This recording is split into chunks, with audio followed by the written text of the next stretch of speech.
Chairman and members. I'm actually going to be reporting informational items beginning with item number 22 that's on the agenda in front of you. Chairman, I'll walk through each of these individually and we can, open up for questions as needed for each item.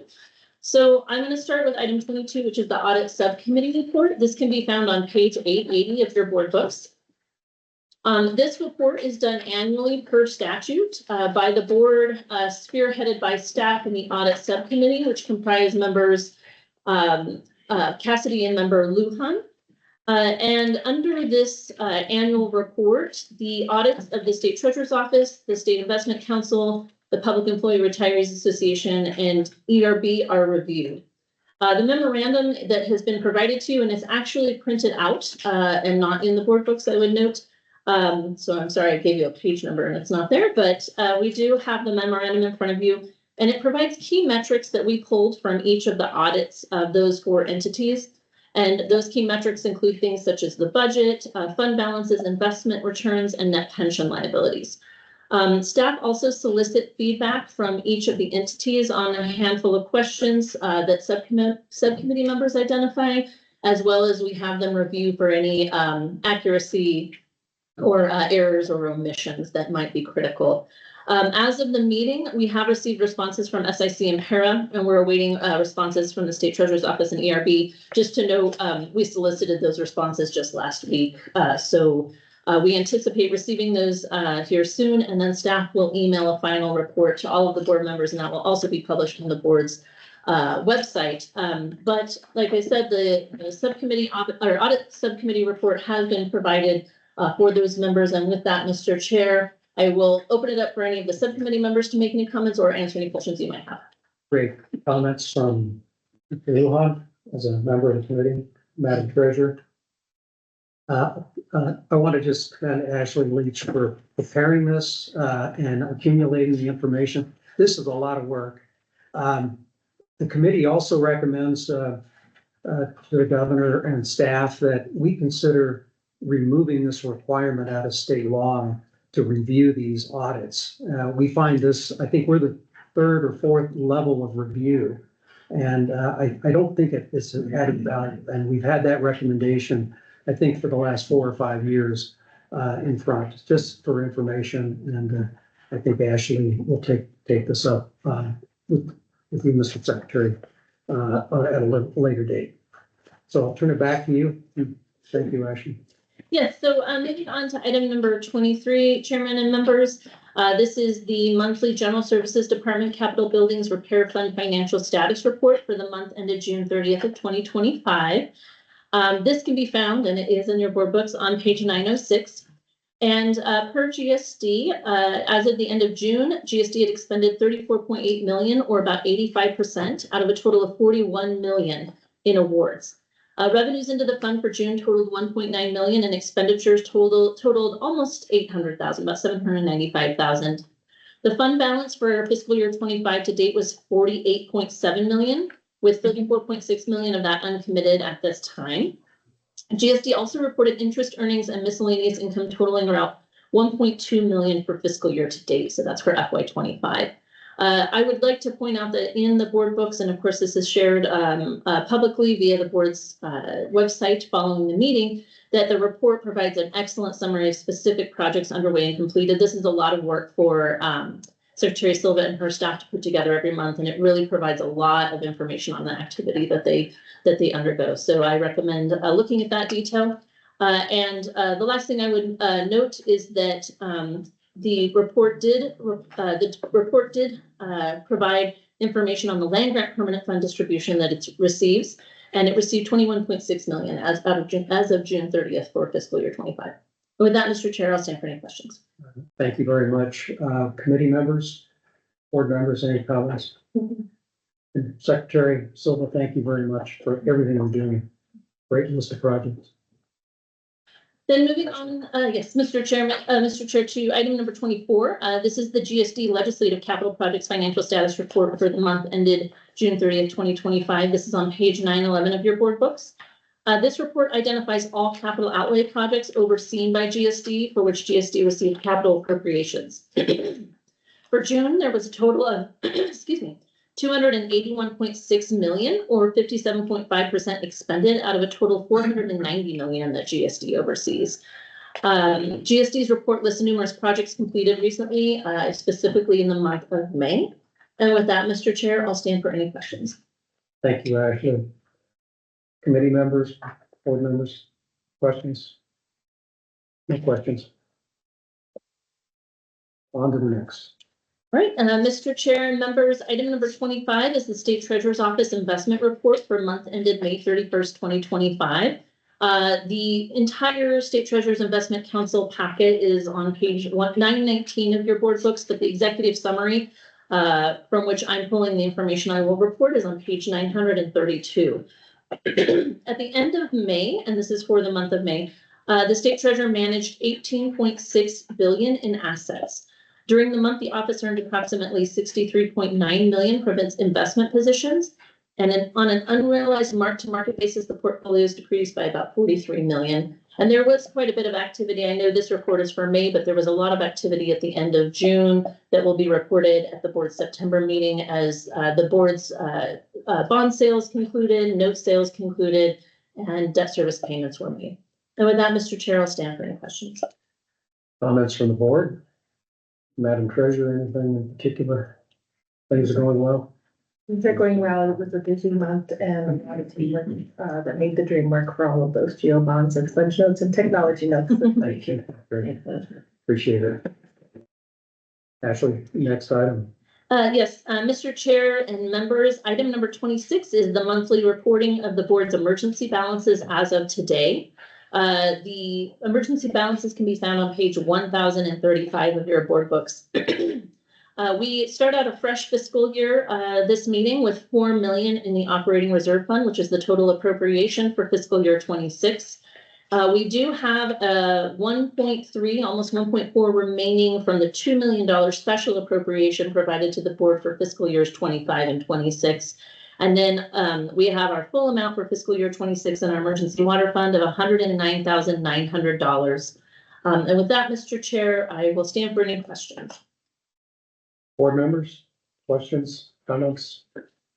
I do have a question. Ashley, the special appropriation, the balance of $1.3 million, that's unrestricted, just like the balance. Correct. It would be treated, I would say, exactly the same as the operating reserve fund. Great. Thank you, Ashley.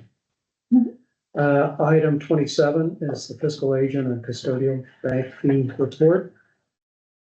Yes, Mr. Chair, members, this is found on page 1037 of your electronic board books. In June, the Board of Finance continued to realize negative net fees for fiscal agent and treasury services.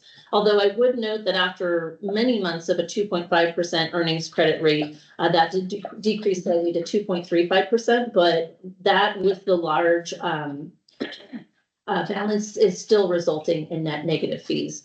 And I would note that the gross fees prior to the application of the earnings credit totaled just over 98,000, which was a slight decrease from the previous month. And then we're still collecting data from the custodial bank fees. We're about 2 months in arrears of receiving an invoice, so we will have a more thorough update for the full fiscal year in September on that. Thank you, Ashley. Board members, questions? Thank you, Ashley.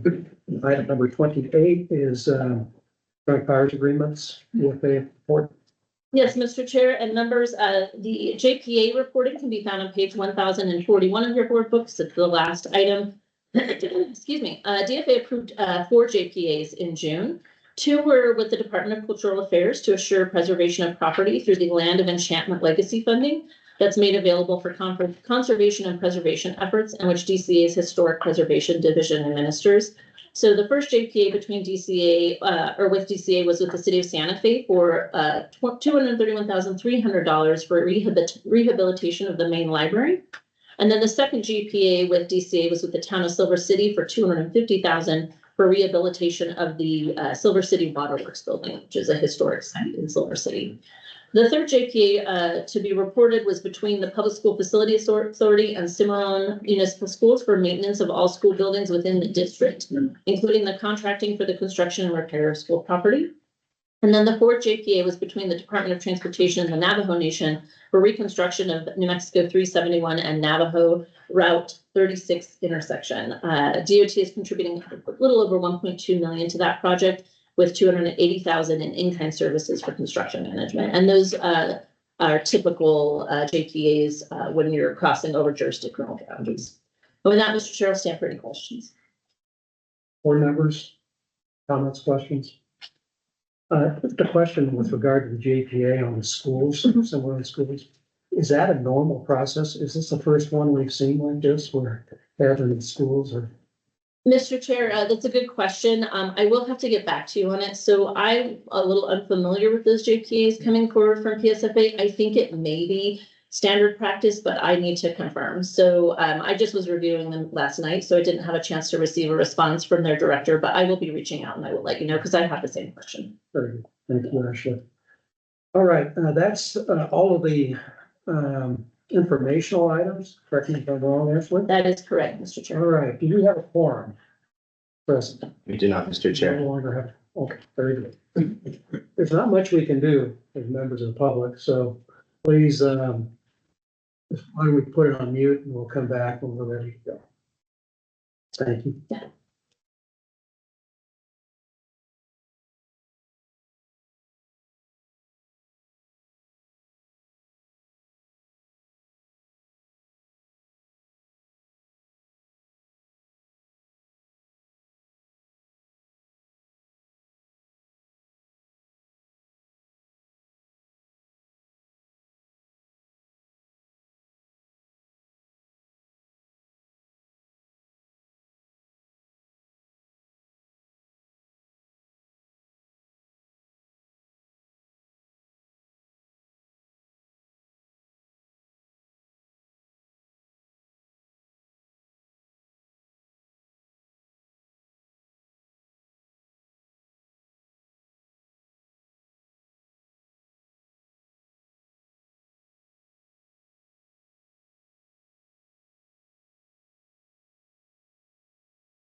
So, we're unmuted, so we can check with, see when.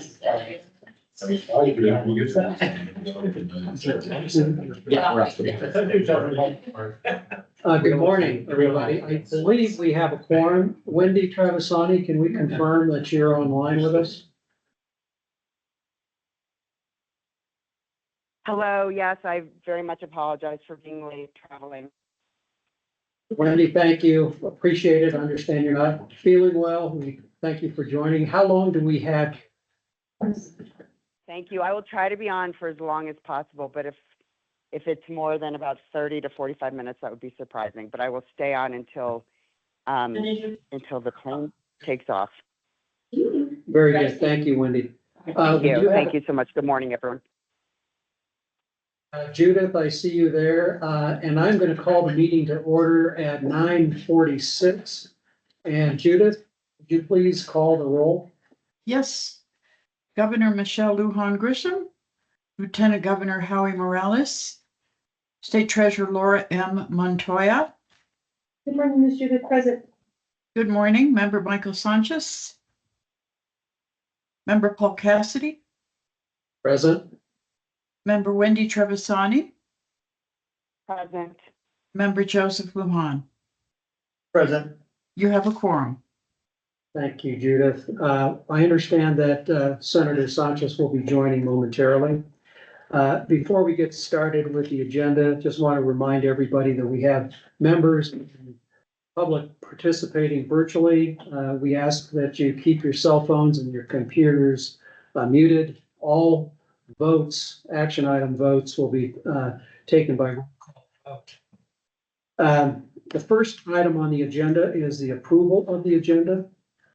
Do we have a motion or discussion? Treasurer Montoya, motion to approve. Second. Thank you, Treasurer Montoya, and Mr. Lujan seconds.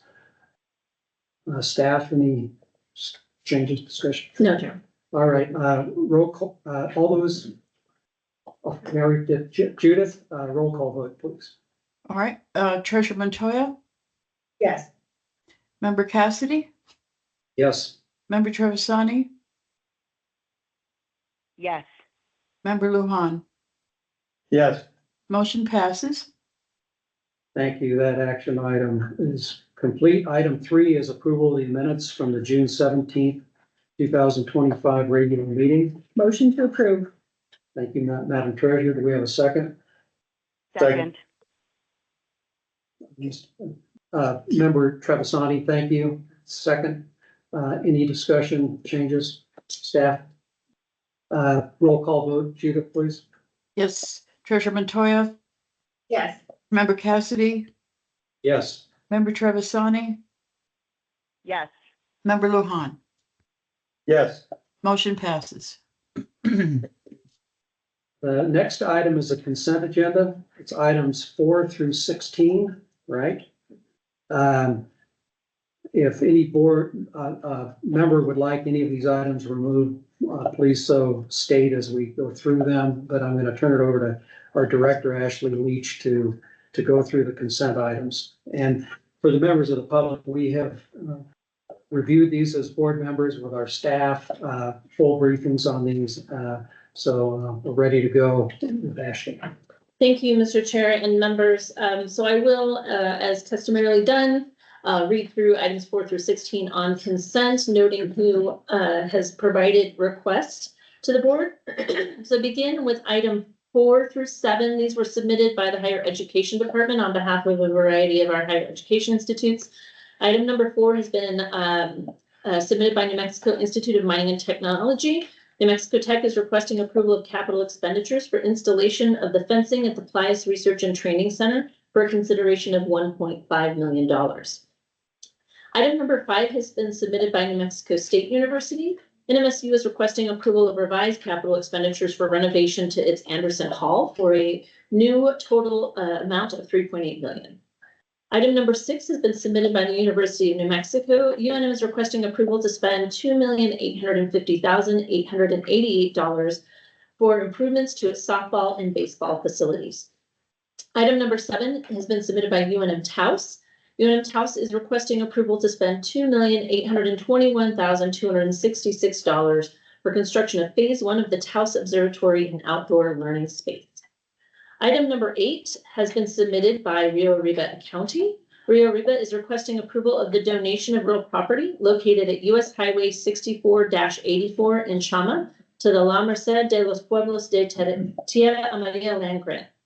If approved, approval would be contingent upon the directors and council's receipt of a fully executed donation agreement and a fully executed quitclaim deed. Moving on to item number 9. Item number 9 has been submitted by Santa Fe County. Santa Fe County is requesting approval of the 4th Amendment to the lease of real property with Santa Fe Recovery Center. This is located at 4100 Lucia Lane in Santa Fe.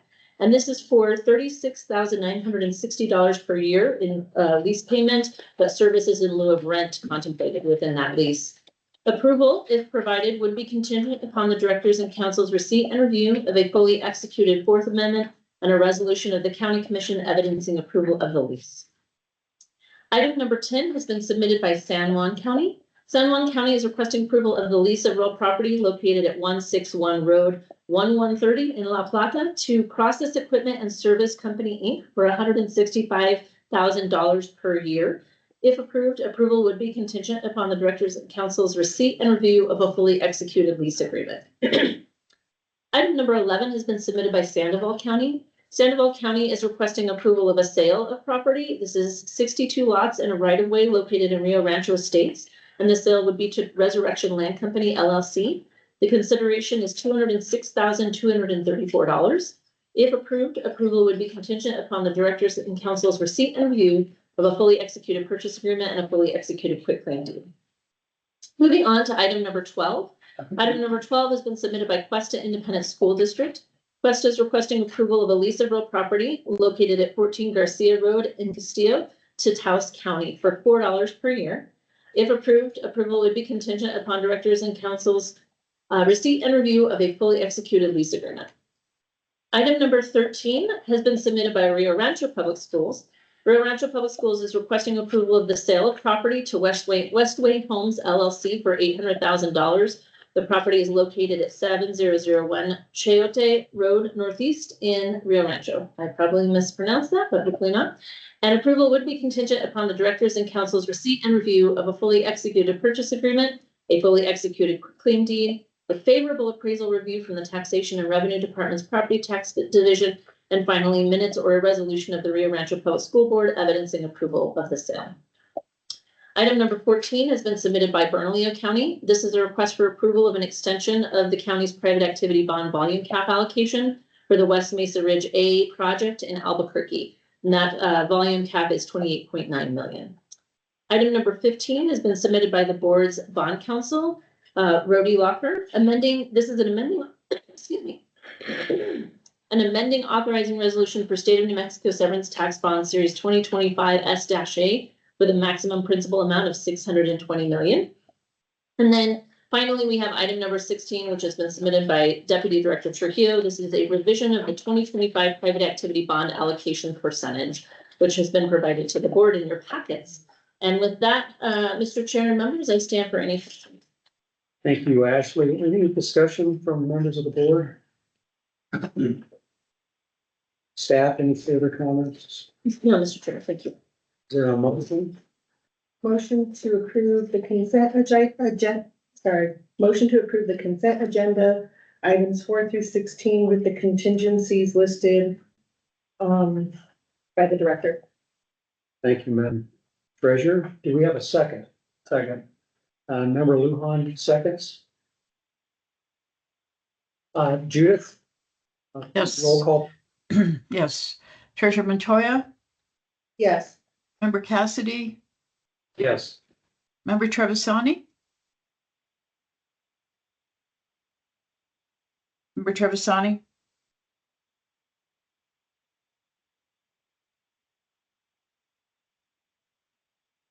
Member Trevisani, Mr. Member Chair. Lujan. Wait, Mr. Yes. I'm sorry, Yes. Member Lujan, Oh, sorry, that was me before. Yes. Judith, can you check with Senator Sanchez to see if he's on? I have been watching for him and so far I don't see him. I'm All right. looking at the attendance list on the, All right. We've lost the quorum. Mr. Chair, I believe member Trevisani she was concerned about some reception issues, so we'll see if we can get her back on and we can take that. Right. Can I just get a point of clarification? Is it items 4 through 18 or 4 through 16? 4 through 16, Madam Chair. Okay. Or Madam Chair. I have number 18 on the consent, for a different item, correct? Yes. And I made it. Yeah, that I just don't think it's. Judith, if you wouldn't mind watching to see if one of those come on, I think we're gonna pause the agenda here, please. We'll let you know as well. Thank you. Thank you, everybody, for your patience. Things happen with schedules. No, it's, so this is all of the contingencies, and so this is the minutes and audits. Yeah, got it.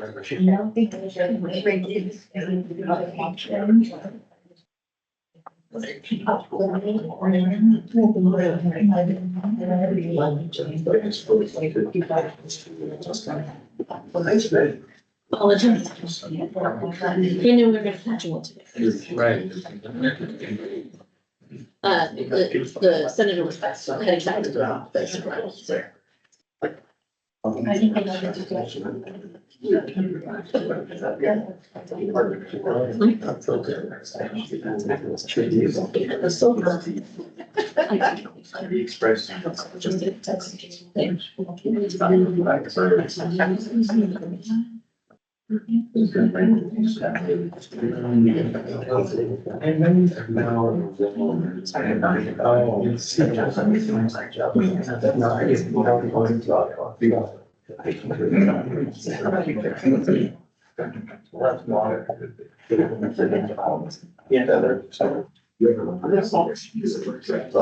We have a quorum, Mr. Chair. Okay, we will run. I understand we have Both of them. a member joining, another member, Senator Sanchez, Wendy Travisani, are you on it, on with us?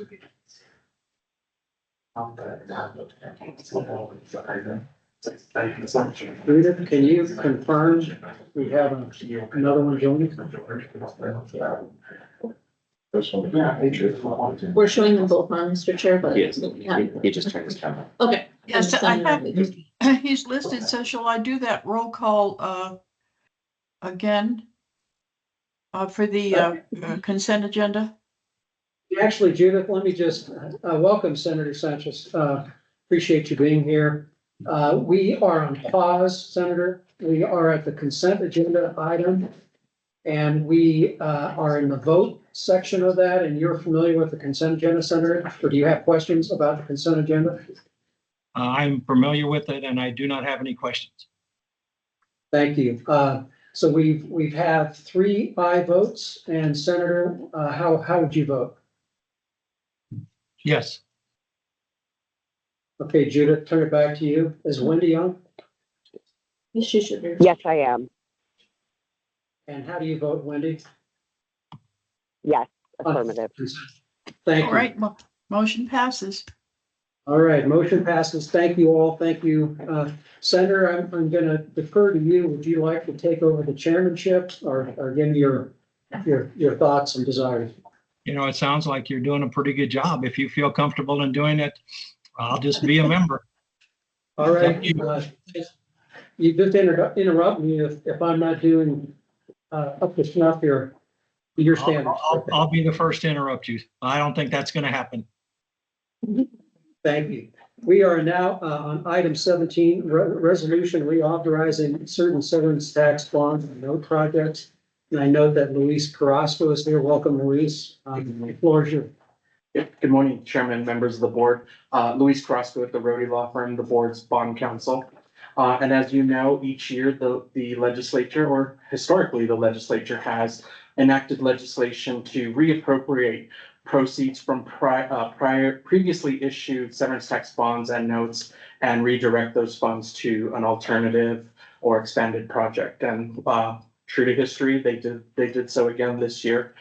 We took that legislation and applied our normal due diligence process to make sure that the newly identified projects were appropriate and able to expend the bond proceeds in a timely manner. So this resolution, as it has in the past, simply amends the resolutions authorizing those previously issued bonds and notes and amends the project list to include the reauthorized projects that have been approved. And that will allow bond proceeds to be expended for those newly identified projects. It's rather straightforward, but I'm happy to answer any questions or concerns that the board may have. Defer to the board questions with regard to this item. Seeing no questions, do we have a motion to approve this item? Motion to approve item number 17, resolution reauthorizing certain severance tax bond note projects. Thank you, Treasurer Montoya. Do we have a second? Second. Member Lujan seconds. Thank you. Anything else from staff? Mr. Chair, no, thank you. Thank you. Wendy, would you please take? I'm sorry, Judith. Sorry, Yes. Wendy. Assigning you duties you know who had. Treasurer Montoya, Yes. Member Sanchez, Yes. Member Cassidy, Yes. Member Trevisani, Yes, Member Lujan. Yes. Motion passes. Thank you, Judith. The next item is number 18, General Services Department. Request approval of contract with Enterprise Builders for Phase 2 renovation of the John F. Sims building located at 715 Alta Vista in Santa Fe, New Mexico, in the amount of $8,894,094.38. Secretary, welcome. Thank you very much. Good morning, Mr. Chair, members of the board. And as mentioned, I am here requesting approval of this contract. A little bit about this procurement. We went out twice. When we first did the initial procurement, we heard from the negotiations and negotiations broke down. So then we went back out, and the second time around, we actually saved the state $500,000. So this bid is $500,000 less than the previous submission. We're renovating roughly 30,000 of the 71,000 square foot building. And the cost per square foot is roughly $272 per square foot, which we think is actually very reasonable, especially in this market. Part of the renovations is expanding the footprint to allow an additional 110 cubicles. So we went from 68 to 178 spaces in the Sims building. And we also added 3 additional lab spaces. And with that, I will stand for questions. Thank you, Secretary Silva. Questions from the board? Just I have a quick comment. Thanks for saving the state $500,000. Sounds like you did a great job. Thanks. Thank you. Thank you, Senator. Staff, anything further? Yes, Mr. Chair and members, we do have a contingency on the approval, which is a basic contingency, and that's just the receipt of a fully executed contract. So once we receive that, that approval will be final. Great, thank you. Do we have a motion on this agenda item? Motion to approve item number 18 for GSD with the contingency mentioned by the director. Thank you, Madam Treasurer. Do we have a second? I'll second. Member Trevisani. Member Trevisani seconds. Any further from the board? Please call the roll, Judith, if you would, please. Yes, Treasurer Montoya, Yes. Member Sanchez, Yes. Member Cassidy, Yes. Member Trevisani, Yes, Member Lujan. Yes. Motion passes. Secretary Silva, thank you for this saving money, as the senator noted, but all the other things you're doing that we're aware of throughout the state of New Mexico, helping rural New Mexico. Really important. Thank you. Next item is number 19, University of New Mexico Health Science Center Hospital request for approval of capital expenditures for phase 1, the renovation of the College of Pharmacy in the amount of $43,315,000. And we have Dr. Richards, and do you want to begin or, sorry, please begin, introduce yourself. Thanks, sir. And introduce your team.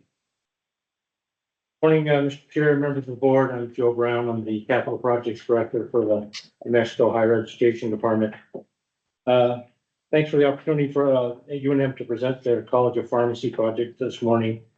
I want to also thank Director Leach and her team for the consent agenda items. I appreciate that.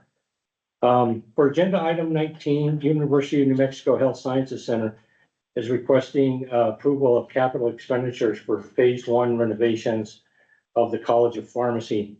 This facility is located on the main campus and is about 103,244 gross square feet. This project is being funded by a couple of state appropriations from 24 and 25, and projected cost is $43,315,000. So at this time, I'd like to turn the presentation over to Dr. Michael Richards for his comments. Thank you, sir.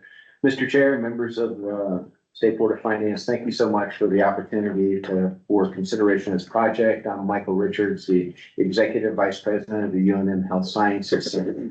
And this project fits with our statewide initiative to grow the healthcare workforce for New Mexico. And, you know, a couple of just really important things for consideration is that our College of Pharmacy is our oldest health profession college at the University of New Mexico and the only College of Pharmacy in the state of New Mexico. And more than 2/3 of the practicing pharmacists in our state are trained at this facility.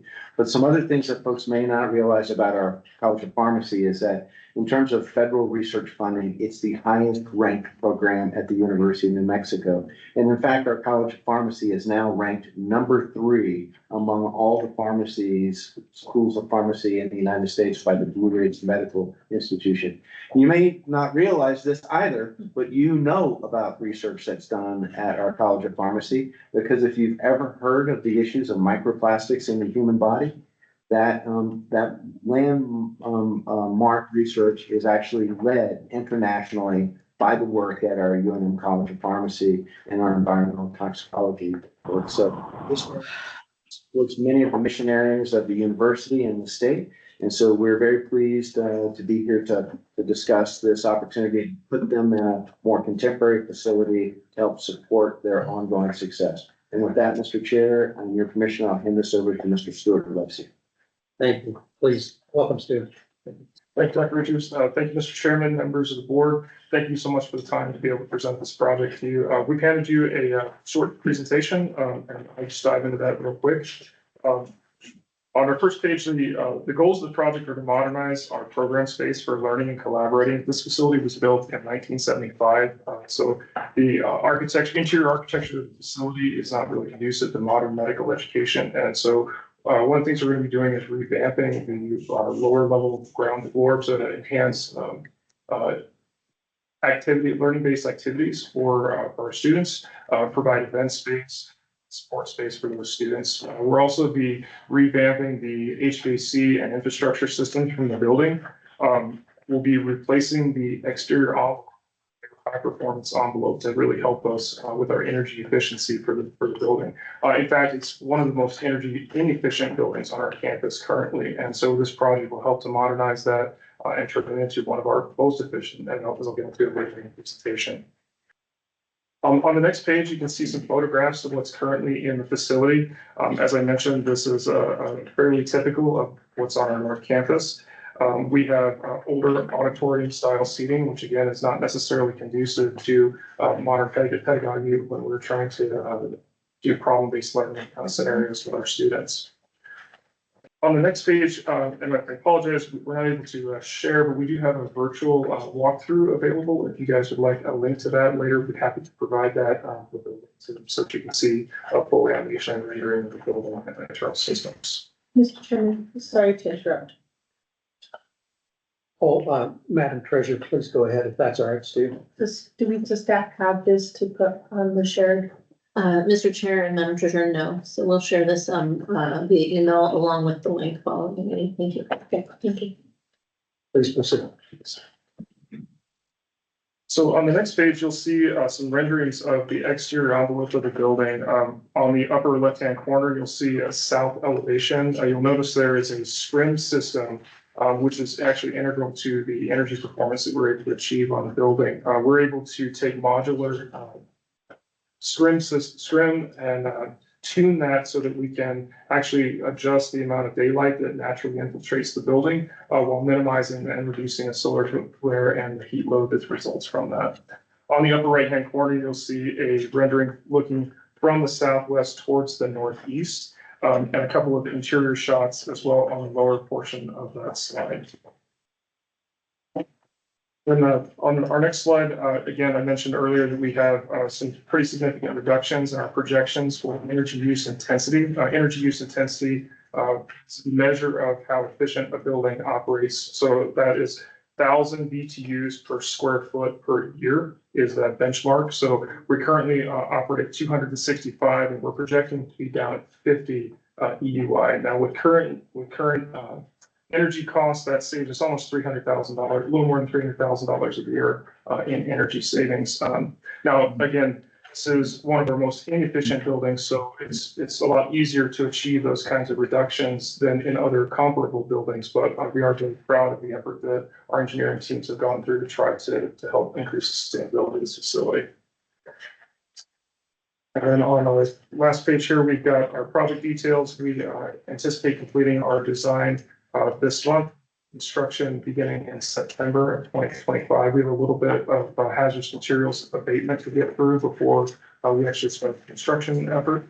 And that construction is expected to last 22 months. So again, as Mr. Brown mentioned, our total project cost for this phase is $43,315,000.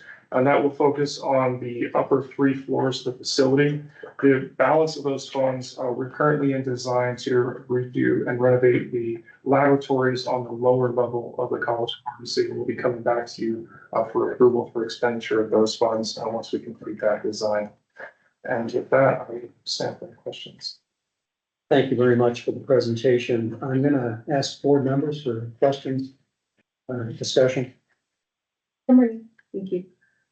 First question, how many colleges of pharmacy are there? We got 3, but out of how many in the United States? So, Mr. Chair and Treasurer Montoya, I believe there's about 160 in the United States. Okay, and Mr. Chairman, you answered my other question, the $300,000 per year in cost savings. And then just to make sure I'm clear, phase 1 dollars is, there's a note on here that the funding provided is anticipated to cover phase 1 and future phases of the project. So this dollar amount is for the other phases as well as phase 1. Mr. Chairman, Madam Treasurer, this dollar amount, 43 million, is only for phase 1. There was a $25 million appropriation from state in 2025. $5 million of that appropriation is supporting the current phase. So $20 million is going to support the second phase of the project, which we anticipate will be run maybe not quite concurrently with phase 1, but we'll roll straight into phase 2 because we're completing that design as we're doing construction on phase 1. Mr. Chairman, how much are you anticipating phase 2 will be, and are there other phases other than phase 2? Mr. Chairman, Madam Treasurer, no, ma'am, we do not anticipate any other phases, and we anticipate that funding will completely cover those costs. And Mr. Chairman, I know this is the only pharmacy school in New Mexico. How many students are utilizing this school at this time, and are you expecting growth?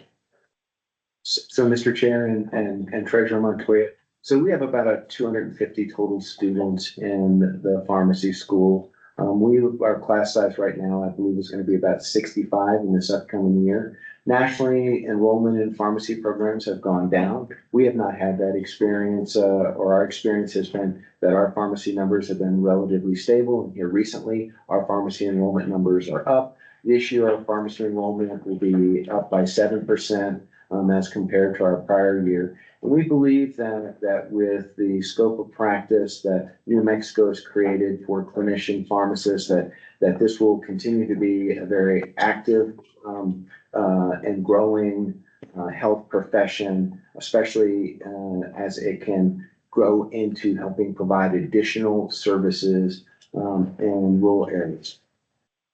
Thank you. And Mr. Chairman, just for my own sake, is this the new building or the current building? Mr. Chairman, Madam Treasurer, that is the new building as the renderings from our architects. Thank you, Chairman. Thank you, Madam Treasurer. Other board members, questions, discussion? Mr. Lujan.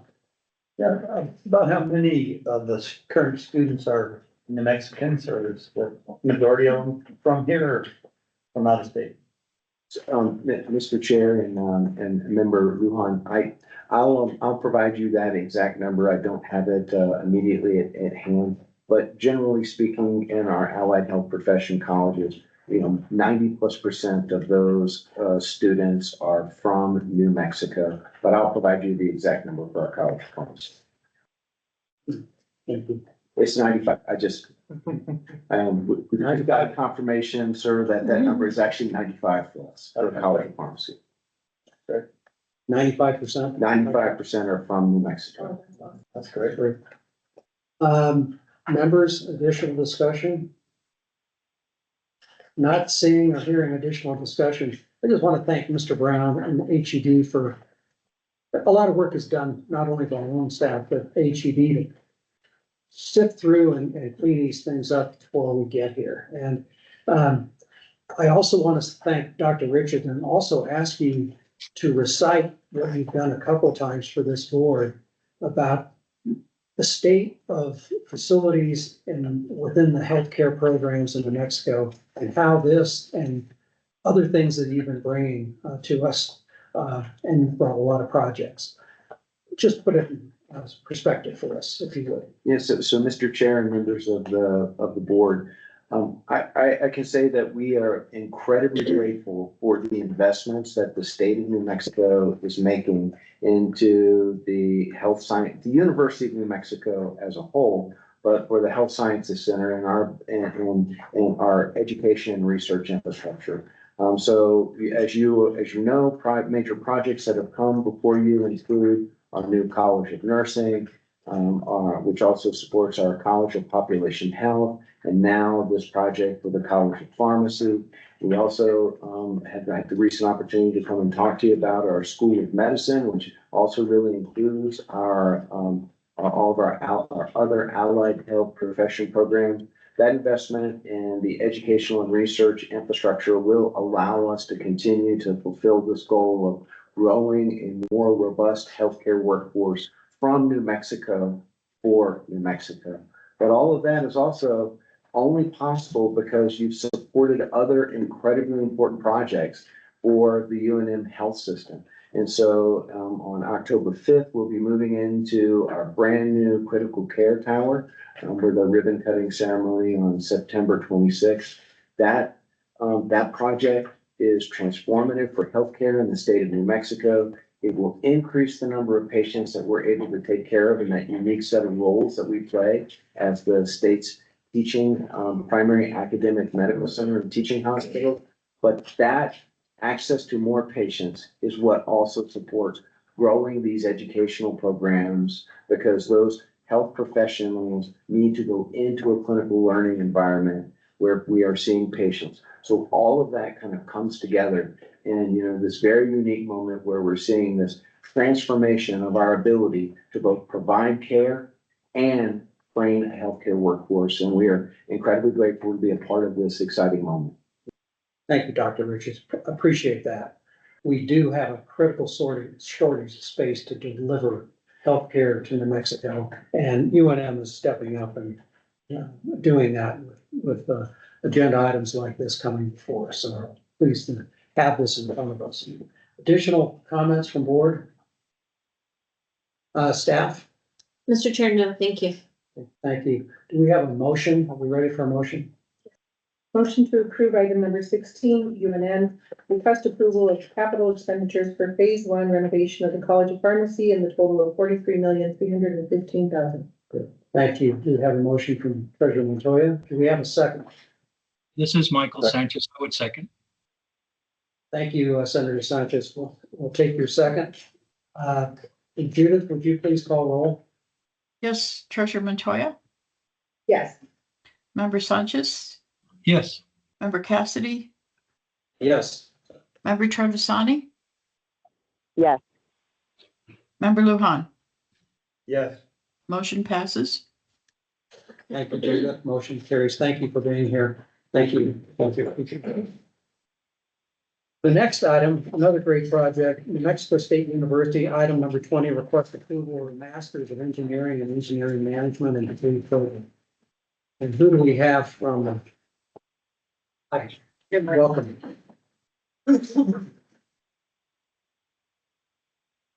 Mr. Chair, and members of the board, my name is Terry Coleman, and I'm the Chancellor for NMSD Global. We also have with us today Dr. Gabe Garcia, who is the is Dean for the College of Engineering, and the members from HED.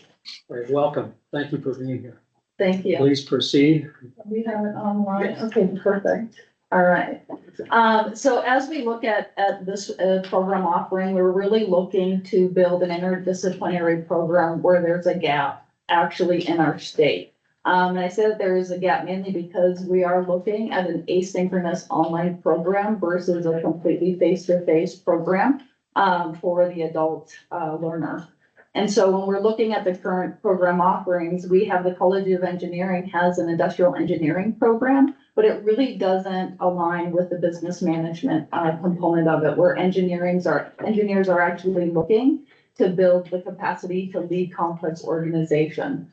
We also have the College of Business, where we offer an MBA, but in that MBA, it's really not specific to engineering, which is what we're really trying to do with this program.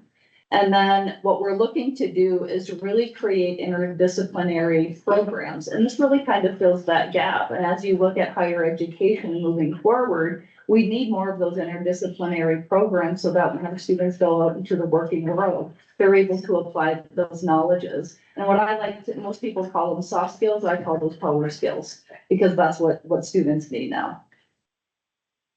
When we look at the proposed program, we are looking at a 30 credit program. Part of that is the application part of this. And then the next slide will show you that roadmap that really aligns that scaffolding. But we're looking at working professionals and then also recent graduates. So as they get their feet under them, do some internships, they're able to move into this program as well. And then when we look at the proposed roadmap, when you look at this, how we've organized this is we've scaffolded all of these courses so that by the end of it, they can actually apply their knowledge to their capstone along the way. So it's, again, it's more application based, which is why it's that 3 credit hour. And what we're looking to do is really get our students into the workforce without having a tremendous amount of debt. So adding additional courses wasn't necessary in this program. When we look at this distinctive online program, we have a $444.40 per credit hour. When you look at the WICHE region, we really are the most affordable. And I would also say that our program really would stand this test of time. We've been known for our online programs in the College of Engineering, and we have really good success rate, and we've been recognized by a number of different entities as well. When we look at our distinctive features, we have a really distinctive regional focus. NM Tech really focuses on defense, mining, and energy. And what we're really looking at as we build this program is more of the manufacturing, logistics, and transportation industries. And that will be incredibly important as we look at the Borderplex region and southern New Mexico as that builds out the capacity there. The other piece is the unique joint degree. I think one of the things that we need to do a better job of in higher ed is not having silos in each of our colleges. And this program really allows for that. So this program was really built together with the College of Engineering, with Global and the instructional design team, and then also the College of Business as well. And then lastly, again, like I mentioned, is that we have an existing master's in industrial engineering where we have had great recognition, but we've also received unanimous support from the New Mexico Council of Graduate Deans on this program as well. Lastly, the student and market demand. This is where, we use a number of different platforms to really kind of give us an idea of what students are seeking and what employers are seeking. And this data shows us that we have a significant student demand, in this degree. So we have confidence in the recruitment and marketing, of this degree as well. When it comes to the recruitment strategy and the in-state enrollment, for Global Campus right now, about 75 to 80% of our students come from the El Paso region and also the state of New Mexico, right? And then in our surrounding states is where the remainder of our students come from. This will not really be any different for this program, but in total transparency, we would be looking at a regional play on this program as well. And part of that is just attracting those students. And, as you seen in the former slide, we will be one of the most optimal options for students seeking affordability in an engineering management program. And then when we look at the feeder employers, we also have an advisory board where we have a number of different folks from industry that sit on that. They have been asking for this program, and it really kind of just lists out the national labs and the different businesses that would seek this type of an opportunity for their employers. I will also tell you that part of the recruitment strategy that we'll be looking at is looking at some of the private institutions around our area to see which of those do not actually have a master's degree in engineering or can't afford to have that, because some of the private institutions can't afford that, right? Especially when you're going for ABET accreditation. So we'll be looking at that too as an opportunity for recruitment. So there is a full strategy built out to actually recruit for these students. And then when we're looking at existing resources, we're really not seeking any funding for this. NMSU Global was built on the premise of being self-sustaining with the initial investment from the state, of course. We were able to do that, and we have done that this year. And so we are able to actually support this program fully with providing a professor of practice. So we have existing faculty from the College of Engineering and the College of Business, where we could utilize those resources. We also have a very cost-effective launch, and I think that marketing piece and that cost-effectiveness will actually return great results for us. And again, it's built on proven success. Again, we've been ranked not only for the global campus, but also for the industrial engineering programs, and that's nationwide where we have been ranked. And then really just looking at that entrepreneurial support from Studio G, having that as part of the NMSU system will really help catapult us too for any engineers that are looking for, to develop intellectual property or any of those new ideas as well. And I think that's a distinctive part of what we will also be utilizing in our marketing campaigns moving forward. And then the next couple slides, the first one is the project enrollment. I would say this is a very conservative number, but we're always looking at the conservative just to make sure that we can break even and then some for our programs.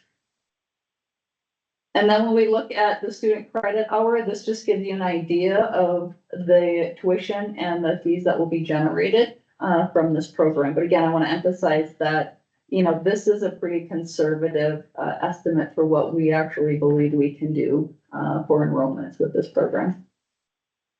And then in summary, again, we have a very strategic response. People have been asking for this program for quite some time. We do have our systems in place to be able to execute on this program fully. And again, I think the key thing for us, especially as a system at NMSU, is creating that collaborative approach for our students where it is interdisciplinary. We're putting that student first. We're not necessarily putting the institute, like the faculty and the institution isn't the core component of this. It is what the student needs. And you've seen that in the Gray Associates data, and you're seeing that in how we're actually working together to build such a program. So with that, I stand for any questions, either myself or Dr. Gates. Thank you, Chancellor. Appreciate the presentation. Do we have questions? And by the way, I want to go to Dr. Garcia and our partners at HUD before we close this out, but any questions for the Chancellor? Anyone? I do, Chairman. Good morning. Thank you for taking the long trip down here. Just a few questions, just to make sure in my head I'm correct. There's only one school in New Mexico that currently has this program, correct? Mr. Chair and, Treasurer. Treasurer, thank you. NM Tech has a face-to-face program. And so this program is actually an asynchronous program. And so they're actually serving two different populations. Great. And Mr. Chairman, I saw the numbers up there, but it's $445 per hour and it's 30 credit hours to get your degree, your master's degree in engineering, industrial engineering, which is a total of $13,350 for 2 years of education, correct? And having said that, you expect 10 students the first year. So you actually, instead of 93,000, you said you were being conservative, you'll be making about 103,000 of profit over expenses. Yeah, well, and what we're doing is taking out the cost, for the faculty. Perfect. But Mr. Chairman, new faculty will not be hired until the third year, potentially. And then last question, Chairman, what can someone do with this master's degree? So in terms of College of Engineering students, what our employers are looking for is an engineer at the master's level that has this systems engineering, this project management type background. So it's not uncommon for us to get about anywhere from 5 to 6 students every semester that go into the business college and they get the MBA. And this is to meet a need from our employers that employ our students. So what this will do is that actually make it much, much easier for our students to get their engineering management master's degree. They're not going elsewhere to get the systems engineering degree that would be comparable to this. So I think there'll be a tremendous amount of interest from our students in this program. It is what our industry is asking from our students, to have that project management, to have that business management, and to also have that systems engineering component in it. And this brings us all together. And it's much more difficult for an engineering student to get an MBA because they go in with deficiencies. So usually it's not 30 credits, it's usually more like 40 credits, 45 credits to get that MBA because they have deficiencies. They don't have the finance courses. So this is uniquely designed for engineering project management kinds of things. So Mr. Chairman, my question is, I get a master's degree in this field, what job am I going to get? You'll get an engineering, regular project management in engineering. So project manager. So for example, if I wanted to work at SunZia, the largest project in the Western Hemisphere that's in New Mexico, I would be able to use this degree. If it has the engineering component, yes. Mr. Chairman, if I was going to do something with construction and Yes. would I be able to get a type of job with this degree? It depends on how you fit into that whole structure, because there is construction engineering. So if you're civil engineering, they have construction engineering master's degree for that. If it's the mechanical component for it, for like HVAC, those kinds of things, most definitely you would fit into that structure. And Mr. Chairman, the last question I have on the in-state enrollment projections, it mentioned 65.14% of all students and 55% of graduate students are New Mexico residents. Are you anticipating that those percentages will align with this program as well for New Mexico? I actually expect them to go much higher in the sense that we have what's called Master's Accelerated Program. So what that does is that allows students to dual count courses towards their bachelor's degree, towards their master's degree. So they can count anywhere from 12 credits from their bachelor's degree towards their master's degree. So this will actually incentivize more students within the current program. And many of our students are from the state of New Mexico. I would think it's upwards of 80% of our students in the College of Engineering are from the state of New Mexico. So we're not really pulling in those students into these kinds of programs. So this would allow them much easier for them to pursue this degree. Thank you, Chairman. That's all. Thank you, Treasurer Montoya. Thanks to both of you. Additional questions from, the board members? Or Dr. Garcia and the Chancellor? I want to go to our partners from HED for comments. I'm sorry we didn't lead with that. If Senator Sanchez was leading, he would have got this right. Please, the floor is yours. Mr. Chair, Committee, I'm Mark Chisholm. I'm the Academic Affairs and Policy Director at the Education Department. And this is Dr. Jody Weber. And these degrees go through several steps before they get to you. All the Council of Graduate Deans reviews all graduate programs and votes on them. And then we have a Higher Education Advisory Committee, of which Director Leach is an active member on that. We appreciate her input. And it goes through that, then the secretary goes through, reviews the program. It gets through all those steps, and it goes to you all. And we've been very easy to work with the university on this. The presentation I thought they did was excellent, and they addressed the issues of in-state enrollment and the competition with, well, it's not really competing with New Mexico Tech, but they wanted to at least point out that there was another program, but a different focus than what this program is. Thank you, Mark. Really appreciate that. Will this put more Mexicans from Mexico universities to work as opposed to Arizona State, who seem to be producing all of these kind of candidates that work at all of our manufacturing facilities in the state? I think this is a terrific step forward. Put the issue out of business. Issue. Additional presentations from the group? Thank you. Additional questions from the board? Are we ready for a motion? Do we have a motion? Motion to approve New Mexico State University requesting approval for the Master of Engineering and Engineering Management degree program. Thank you, Treasurer. Do we have a second? Second. Member Lujan, second. Staff, we should have gone to you a moment ago. Mr. Chair, I wanted to thank NMSU and the HED team. We did put in a data request sort of last minute, and they worked very hard to get us some enrollment data for New Mexico Tech per the rules. So we really appreciate their diligence in providing that to the members before we. But other than that, no, Mr. Chair, thank you. Ashley. Judith, we're ready for a vote. Okay, You're ready? yes, Treasurer Montoya, Yes. Member Sanchez, Yes. Member Cassidy, Yes. Member Trevisani, Yes, and I'm going to also say goodbye to you all. Have a lovely day. Thank you, Wendy. Member Lujan. Yes. Motion passes.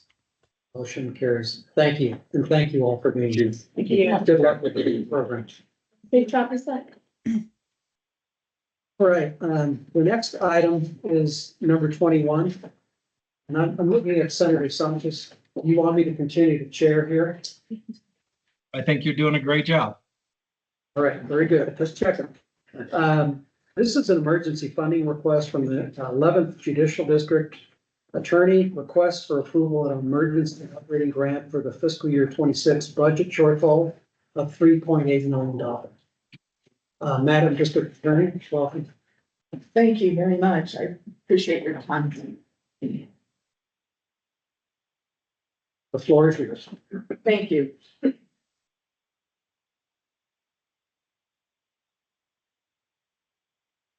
Hearsay, innuendo, and false statements. I brought us here. Will Rogers said, if you say it enough, even if it ain't true, folks will get to believing it. And that's what folks are doing with regard to my office. We submitted our budget last year in August, according to the rules. It went through the legislative process involving Legislative Finance Committee and other groups here in Santa Fe. It was brought before the House Budget Committee and the Senate Budget Committee with no questions asked. change was the last day or the last night of the legislative session, our budget was pulled. And what happened was the money allocated to McKinley County, $3.9 million, $3.8 million was reallocated magically to San Juan County, which left my office with a $280,000 budget, which consists of my salary and benefits, retirement, and so on. We tried to work with San Juan County and with Department of Finance and with the governor's office to no avail. I'm asking this committee to replenish the $3.8 million while our case is being litigated. We have had good numbers over the years. I think the worst numbers during my term was probably 2021 when COVID, the fallout from COVID was still happening. Timelines were amiss. 6-month rules were violated because there was no hearings. The Google stuff got set up and that was real helpful. But we run about not less than 1,800 cases through the courts in McKinley County, 1,800. That's misdemeanor DDs, misdemeanor DWI, felony DWI, felony DDs, extraditions, and I'm including the juvenile cases in those because those aren't counted in the magistrate court, but they're counted in the district court. Less than 1,800. And my caseload now is less than 800 open cases at any time. And I monitor this quarterly. Our DWI prosecutions were about a year ago at 240. They're currently around 170. That says something about the changes on DWI in McKinley County. But we're here about our funding. We want to continue working. We are working. We are running cases through the courts. We are not dismissing cases in the masses as has been reported on the news.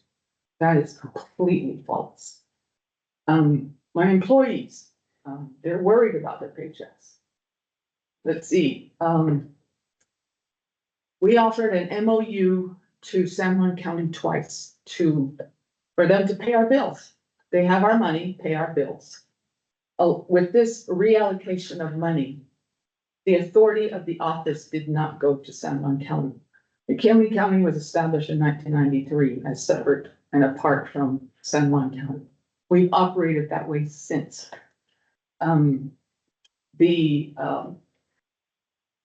idea that San Juan County can just come into McKinley County and take over is just simply ludicrous. I can't allow it to happen. I'm the DA there. I'm responsible for the prosecutorial services to the county. I'm responsible for hiring. We have done our due diligence in prosecuting cases in McKinley County, and we will continue to do so. But we're bankrupt. Has this ever happened to the 120 some agencies in New Mexico? Excuse me. The glare doesn't help my eyes, but I'm getting emotional. Take your time. I had eye surgery, so I can't put those glasses on, it'd be rude. Anyway, it's just amazing where we're ending up. The second time I asked San Juan County DA to enter into the MOU and pay our bills, he said, I wrote it down, per the governor. Is that true? I don't know. That's what he said. I have an email. Our office needs to continue working for the poorest county in the state. The highest Native American population in the state. So how are we going to pay you back? The money, the $3.8 million that San Juan County is McKinley County money. Either that gets reallocated back, we litigate it, the court decides what to do with it. In the meantime, I'm being investigated based on the hearsay, innuendo, and false statement. And now I welcome it. Bring it on. Look at our numbers. Look at the work we've done. Look at the victims we've served. Look at the many vehicular DWI homicides, the homicide cases we prosecuted to a good positive end, to seek justice. It's not about conviction rates, it's about justice. And it's not to say we don't lose cases. We do lose cases. When officers leave their jobs and they're not back to testify in possession of fentanyl case because they're the ones that located the fentanyl in the car, we can't go forward. It's insufficient evidence. Or victims change their mind. And we've done it on the day of trial. They don't want to prosecute a family member for a felony domestic violence case. No victim, no testimony, no case. Every case that comes across my desk, we work diligently to prosecute. DWIs, they have to have a low dismissal rate because we constantly place those individuals in treatment, get some counseling, don't drive, get an interlock. Keep our community safe. Keep our kids on those school buses safe. Keep the tourists that come through Gallup safe. Keep the elders that come from the reservation to shop safe. That is our vision and that's what we prosecute. And the staff have been fabulous. We've got 3 career staff members who've been there their whole career. They're in fear that if they're not paid, they'll lose their vacation time or their sick leave or their PERA, their seniority. It was suggested they would be moved to San Juan County, but the rules don't allow that. The rules say they have to cut their ties with one county and start anew in another. That means a new probation period. That means dropping their salary down to midpoint.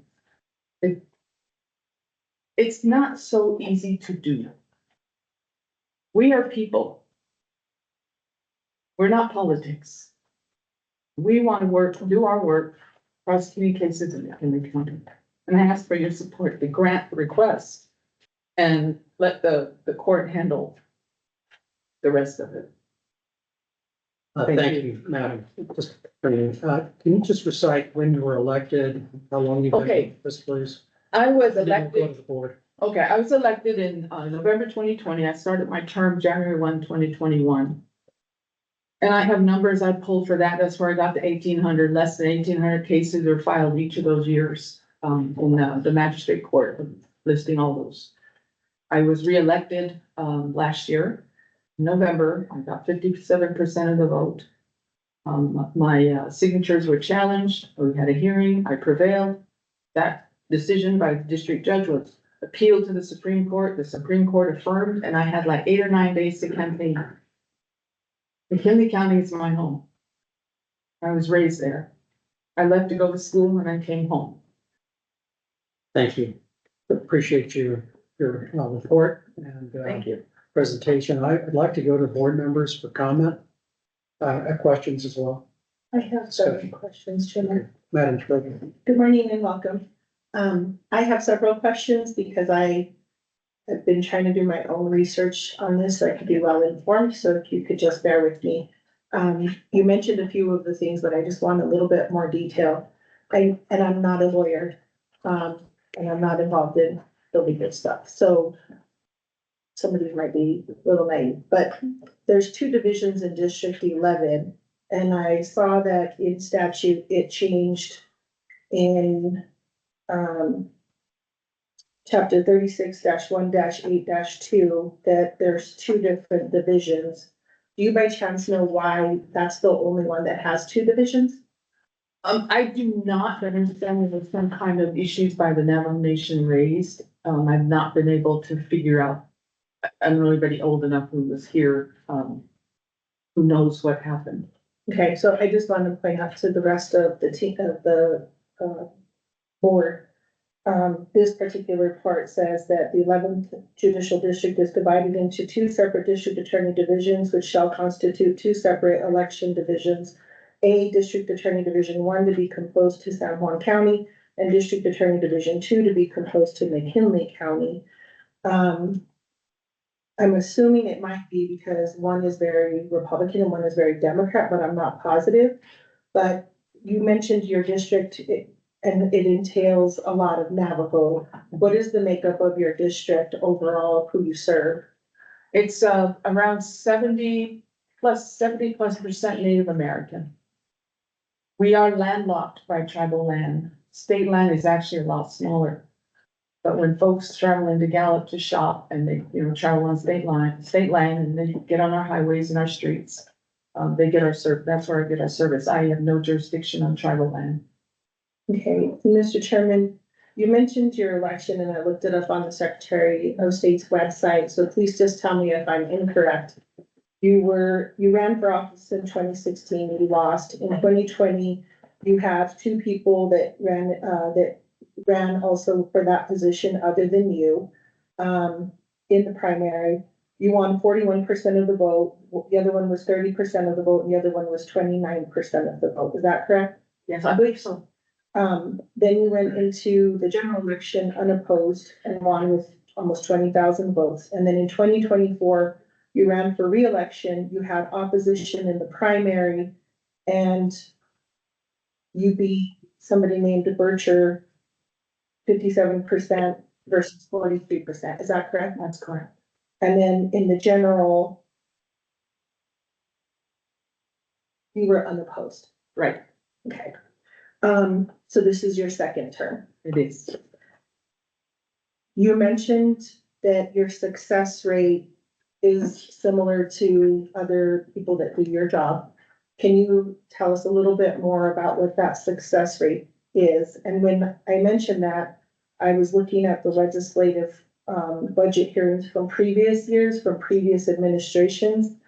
And I saw that in Gallup, there was total crimes, 2,054, 1 murder, 22 rapes, 80 robberies, 303 assaults, 406 violent crime, 282 burglary, 1,200 theft, 136 vehicle theft, and 1,600 property crime. Are those the same similar numbers to current day, or is that part of what you do?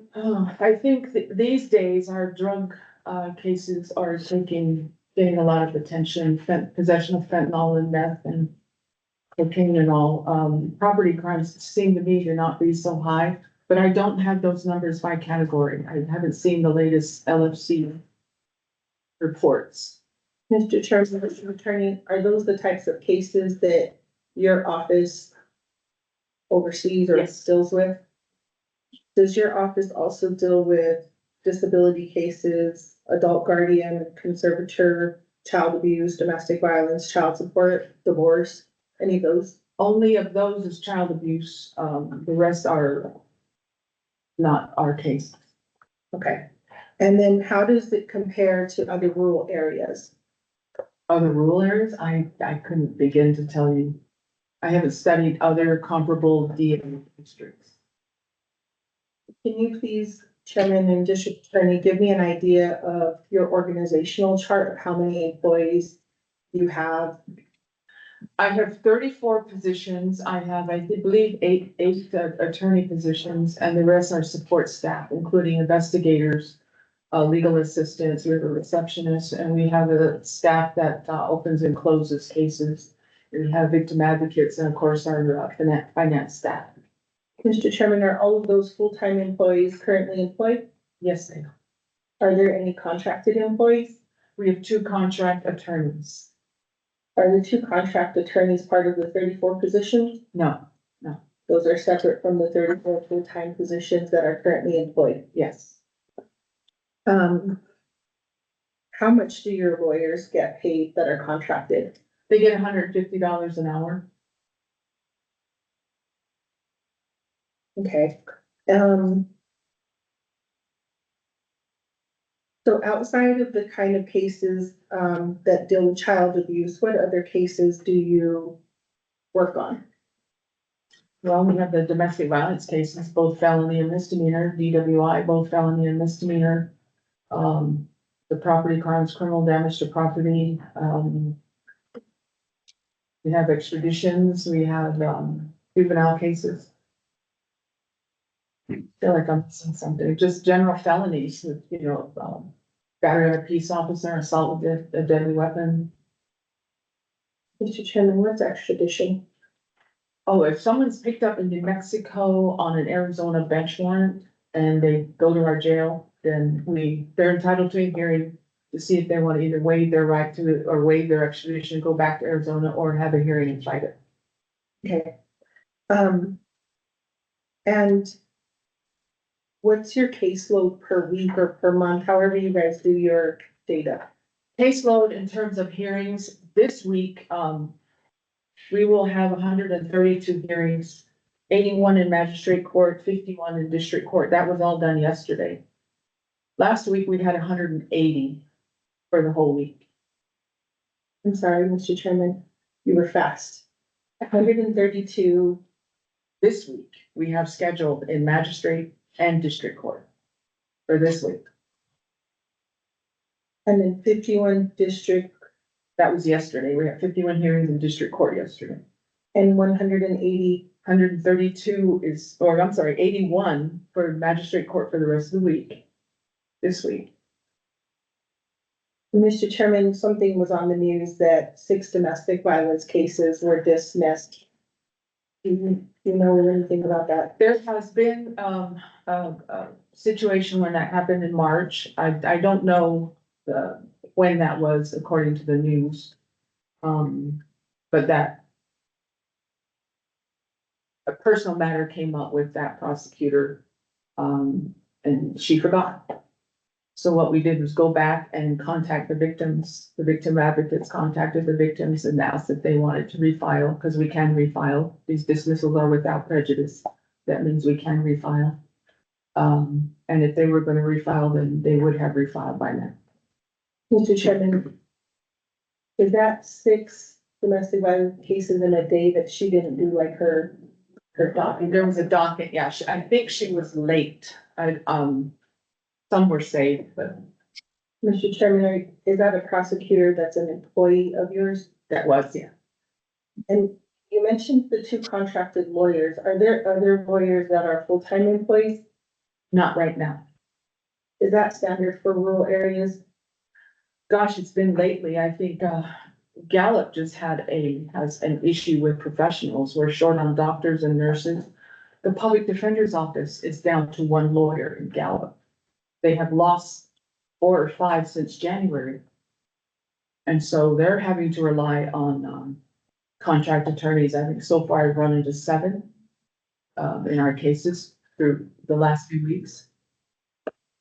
So Gallup, it's just been, I think the issue is not just my office, it's generally professionals. So, Mr. Chairman, I looked at the 2020 budget and it said 2 full-time, and this was a request, I don't even know if it went through, but 2 full-time senior trial lawyers for 160,000, 2 assistant trial attorneys for 130,000, 3 prosecution assistants at 110,000, and 2 legal secretaries for 66,000. Is that close to what you had this last fiscal year, or is it less than that? I think it's more than that. I'm sorry? I have like 5, I think, oh gosh, 5 or, I think I have 7 positions for legal assistants. I don't think it's ever been 2. I think this was additional request, but I just wanted to make sure that the salary from 2020 is similar to the salary you were requesting for 2025. The salaries requested are in accordance with the, pay scale established by DFA. I don't decide the pay scale. Okay, and then, Mr. Chairman, what's the relationship, or I don't know if it's oversight of the administrative office of the DAs? They are a support organization. They don't supervise any DA. The DAs are elected. I did see something that, the New Mexico District Attorney Association filed a brief in the case siding with Martin, who argued the legislative vote to defund her office was an unconstitutional overstep that violated her rights as an elected official.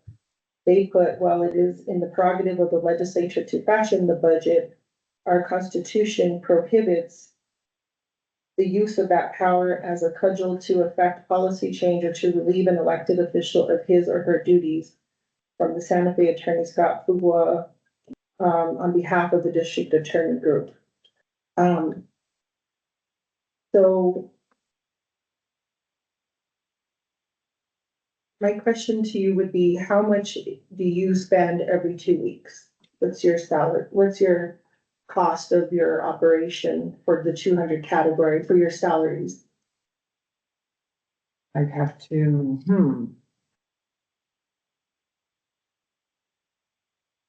I have to take a guess. Thinking if I have any, So, Mr. Chairman, I think if I might be right, it might be about $80,000 or $90,000 every pay period, but there could be someone in the Yes. room that might know that. I think it's around 75. That doesn't include the 4% increase, I think that the state granted all employees.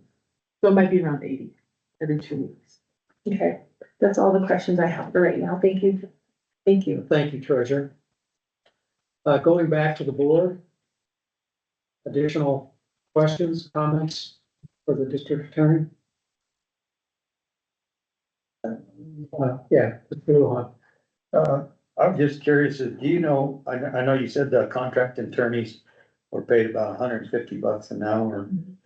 Do you know about what that's come to for the year? Based on their hours? I think I have something here. While I skim through this, I will tell you that our attorneys and contract budgets total for fiscal year 25 around 1.1 million. Just attorney positions in the office and the money that was allocated to contract attorneys. And so far I don't believe we've gone over $800,000 for the entire year for staff and contract attorneys. So we will revert money to the state, from the 200 account. Yeah, I was just curious because normally contract employees quite a bit more than full-time regular hires. So I was just curious as to, has it cost them double or I guess double the normal employee rate, or is that fair to say, or about And close to the same? what I've seen is each contract attorney I have puts out the work of at least 2 attorneys. The office has run smoother. We've streamlined a lot of processes to get cases closed. For instance, tomorrow will be our preliminary hearing day in magistrate court. So that's where we talk with defense attorneys, our witnesses show up. We decide if there's gonna be a preliminary hearing, or perhaps the defendant wants a plea offer based on perhaps if it's possession of fentanyl, because it's such a problem. We offer that they get some treatment and get on probation and get a conditional discharge. So that's the best deal for someone who can recover from substance abuse in a felony case. So we work those, and then, of course, we have to get our criminal information filed in the district court.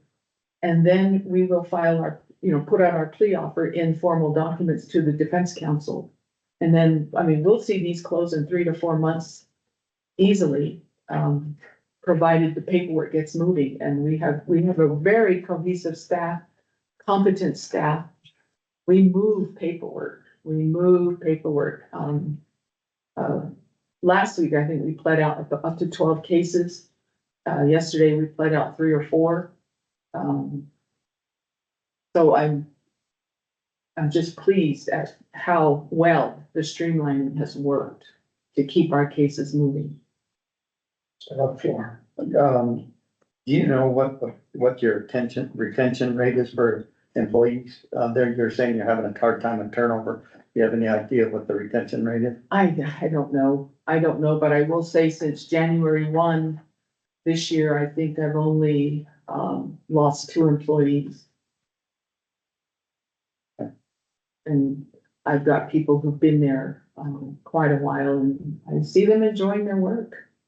they're contributing, we're helping the public, we work for the public, and I tell them that often. This isn't me, it's us and working for the folks out in the county. And then the last question, I know that was kind of an unprecedented thing, that the legislature did on, switching the funding. What's your assessment of why that was done and? I don't know. I believe it was an act by, Senator George Muniz. I have never met with him. We never had a discussion other than my presentations to the Senate Budget Committee. Any issues prior to that day when our money was reallocated was never raised. There was, no letters, nothing. So I don't know. I don't know Mr. Muniz. I don't think I really had a conversation with him outside of, hello, or, I just don't know what the motive is. Are you amenable to sitting down with them and trying to work something out, as a different than the emergency funding to see if we can resolve that without resorting to emergency funding? Well, I don't know that that's even possible because the money has been moved. And what it takes to move it back is probably a legislative act. I'm not a government lawyer in that sense, I'm a prosecutor. So, that's why the an MOU that I was told by the DFA would be an acceptable resolution. So that we could get our money back through this 500 account, and we could pull it down as needed. The floor is still yours, so. And I want to just stop here a moment if I could, Madam Chair. Is that right, DFA, Mr. Secretary? An MOU with Chairman, I DFA? prefer to respond to questions through Ashley after the meeting. Very good. Thank you very much. All right, Madam Treasurer. It's just a couple follow-up questions on the members' points. How much did you revert back for last fiscal year? That just ended June 30th, or does maybe staff? I don't know that number yet. Mr. Chair, Madam Treasurer, we'll need to confirm that amount with financial control on the state budget division. And prosecutor means lawyer, correct? Yes. So just to clarify, the prosecutor that didn't show up in what you're saying is March, were they a full-time employee or were they a lawyer that was contracted? Full-time employee of prosecutor, full-time prosecutor. Okay, so to clarify in my head, I thought there were no lawyers that were under the 34 positions. So are there lawyers under the 34 positions that are full-time employees? Not today. Okay, so January 1st, how many lawyers were full-time employees with the district attorney's office? One. I got it. Okay. And then, Mr. Chairman, were you invited to go before the Senate Finance Committee or the House Appropriations Finance Committee this last legislative session? Yes. And did you attend? Yes. You presented to both of them? We didn't present, the committee asked questions, and I think there were a couple of DAs that needed the floor. One was Las Cruces, and there were no questions raised on my budget. So, Mr. Chairman, to clarify, because when I go before them, it's only me in the hot seat. I know judges do it a little different. I don't know how district attorneys do it. So do you all go as one whole big group of district attorneys and then they pick who they want to talk to? In the past, we'd all make our own presentations. But this year it was a little different, or this last session it was different. They only asked certain DA's questions. But Mr. Chairman, you were present for both the Senate Finance Committee and the House Appropriations during the legislative session. I wasn't at the House because I was in DC for a prosecutor retention or recruiting event. On the day before, and then I came back that night. The next day I went to the Senate. Mr. Chairman, did either the House Appropriations or the Senate Finance ask you to come and present to them or ask for follow-up questions? No.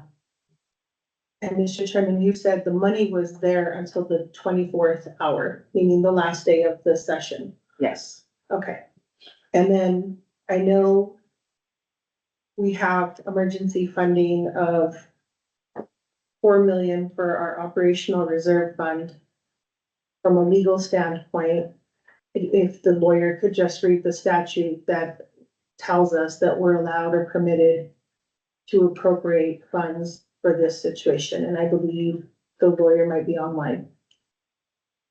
Thank you for the question, Mr. Chair, Treasurer. So the New Mexico Department of Justice has spoken with the 11th Judicial District Attorney on emergency funding. So as such, it would be improper for myself or our office to provide counsel to the board on this matter. So Kenneth Stalter, I believe is online, the New Mexico State Treasurer's Council, can provide advice on these questions. Good morning, Mr. Chairman, board Yeah, members. please introduce yourself if you would. Mr. Chairman, I'm unmuted. Are you able to hear me? You can, and just start with an introduction of who you are and what organization again, please. Yes, Mr. Chairman, board members, good morning. My name is Kenneth Stalter. I'm Contract General Counsel with the State Treasurer's Office. The Department of Justice issued a letter to have me be the lawyer for this agenda item due to their potential appearance of a conflict. So I am prepared to summarize or read the statute to the board, which frankly gives the board quite a bit of discretion. It says, if the State Board of Finance determines that an emergency exists that warrants such action, it may lend or grant to any state agency, board, commission, municipal corporation, or other political subdivision organized under the laws of the state or any Indian nation, tribe, or pueblo located in whole or in part in the state of New Mexico.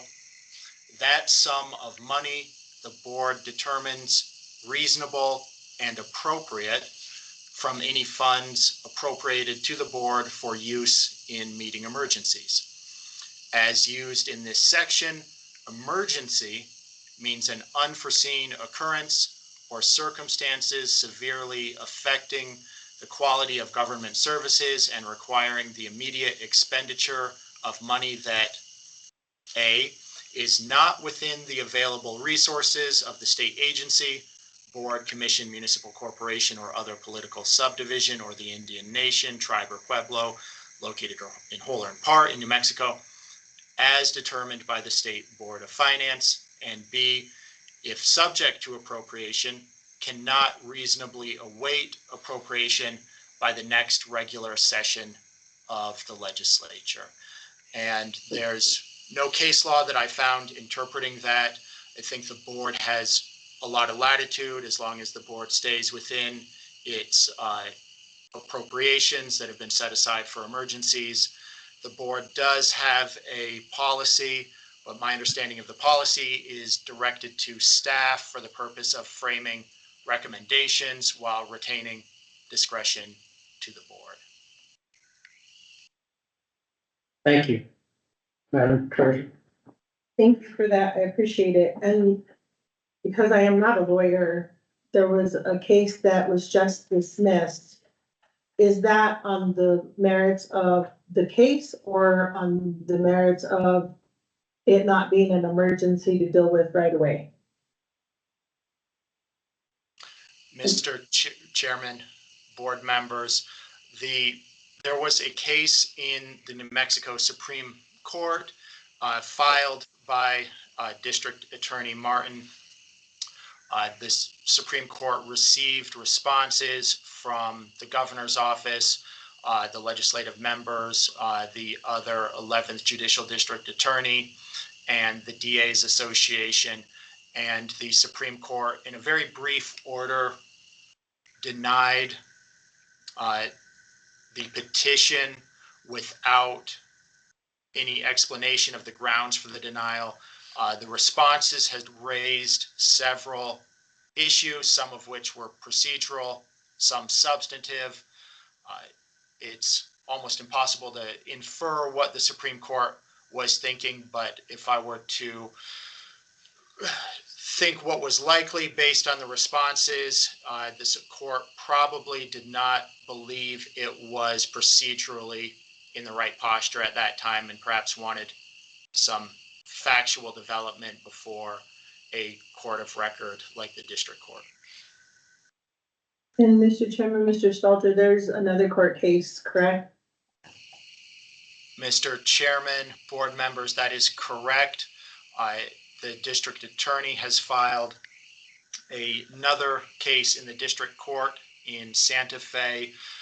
My understanding is that is an attempt to change the posture and correct what some of the perceived issues might have been with the Supreme Court petition. Mr. Chairman, I don't know if you can answer this question, but no matter what the court decides, does the court have permission to give funding in any one way or the other? Mr. Chairman, Madam Treasurer, that raises this whole issue that the district attorney is pushing in these cases, raises some, I think, complicated and interesting questions of separations of power. I think in all likelihood, the end result, even if the courts find some issue or impropriety, I'm not saying they will, I'm saying if they did, I think it's very unlikely that the court would say it has the power to assign a specific sum to an office. It, in my opinion, very clearly a legislative prerogative. Thank you. Thank you, Chairman. Thank you. Senator Sanchez? I know you Yeah. come off of mute. I do have some Please. questions. Thank you, Mr. Chairman. First of all, let me explain something in terms of the way the District Attorneys Association is operating as far as I remember and know at the present time. They prepare a unified budget, just like the courts. They present a unified budget. They have the guidelines that they go by pursuant to statute and in terms of fees and everything else. So they go in as a group because they don't want a district attorney from one area asking for more money than in another area. And actually the courts do the same thing. They don't want judges from just different judicial districts going in and asking for more money when they want a unified budget. They say it confuses issues and doesn't sit well with the administrative office of the courts. So that's how that works in terms of the treasurer asking a question about how the DAs operate and why each individual district attorney doesn't go and present their district's budget process. Secondly, in terms of the analysis by the attorney, the problem is that's his opinions about what may or may not happen. He doesn't know what the procedure was or what the issue was before the Supreme Court, and in terms of why they dismissed that case. He doesn't know. We're all lawyers. We can all come up with our own assumptions.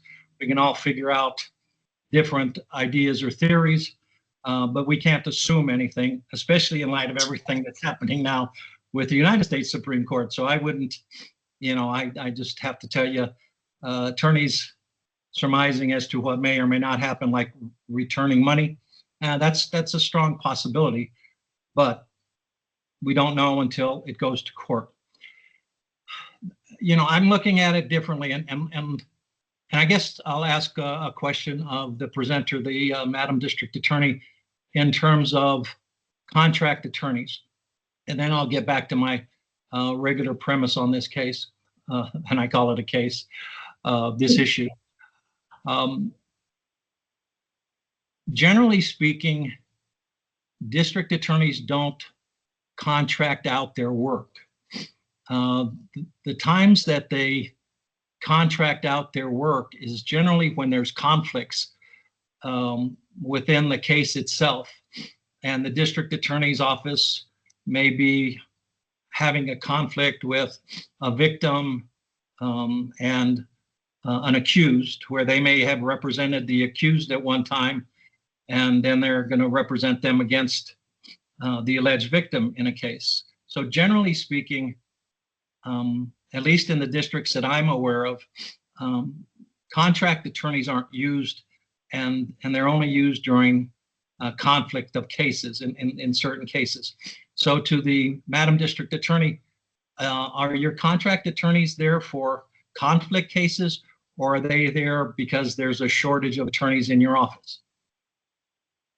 They are there, because I have a shortage, and I believe there's case law that allows that. Hollenbeck, I believe is the name of the case. I don't have the citation. But, if I have a conflict situation, I tend to see if I could get another DA's office to handle it. But occasionally that can't happen, right? For one reason or Yes. another. At least here in the 13th district, it's happened where they can't get another district attorney's office to handle it, so they'll use the process, the statute, to get a conflict attorney, right? That's correct. Okay. So, and I think the attorney from the treasurer's office mentioned that there is still litigation. So, Madam District Attorney, where is that case right now at this point? Where is it at? Is it in discovery, or is there a hearing set, or what is there that's going on at this point? I filed the district court case on July 3rd, and we're in the process of getting, the defendants, respondents served. And Okay. then they will have 30 days to respond, and we are in the meantime getting our discovery together. And what type of an action was it? Is it an injunction, or is it a civil case, some other type of a civil case? I mean, what are you asking the court to do? It's a complaint for declaratory judgment. Okay. A declaratory judgment by the district court, and that is appealable to the Supreme Court or the Court of Appeals, correct? Depending on who might do that. Okay. So there's been no hearing set, discovery, you're preparing it, they have 30 days to respond, and then the discovery process begins at that point. When do you expect a hearing to happen? Just if you can assume for a moment, how long would it take to get a hearing? Might be 3 or 4 months for a pretrial conference. And on the issue, on the merits?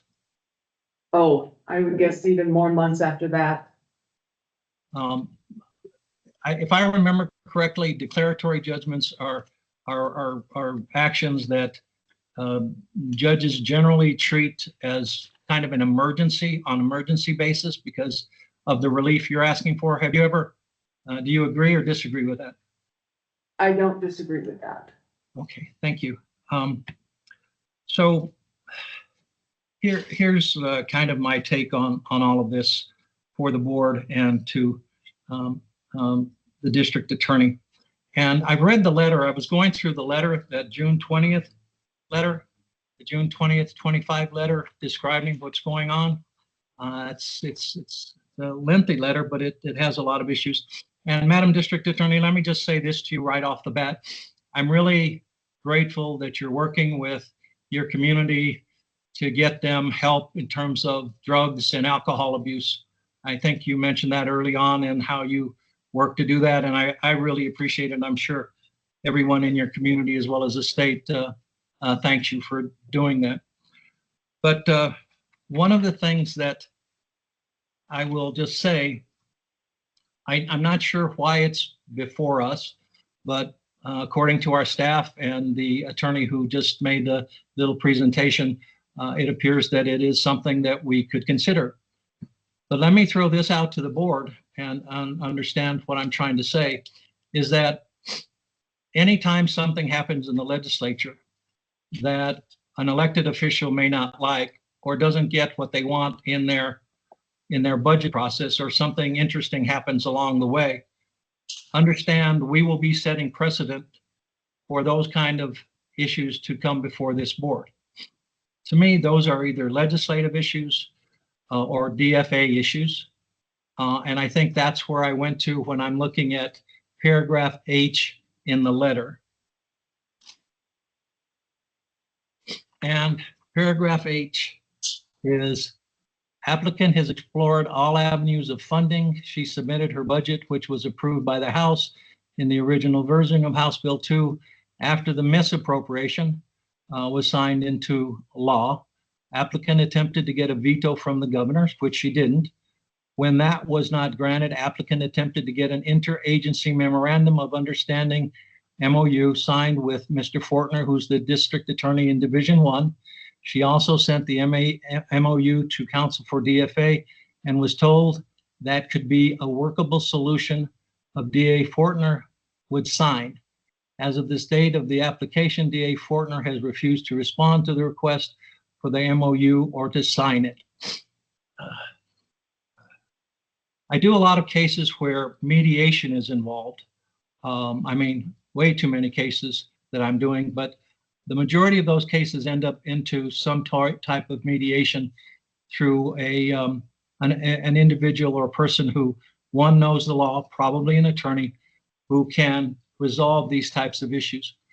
Madam DA, was that ever discussed or tried between you, DFA, and Mr. Fortner?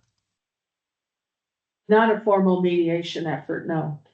Okay. What efforts were made to try to resolve this issue between DFA, yourself, and Mr. Fortner, the district attorney for Division 1, if you know?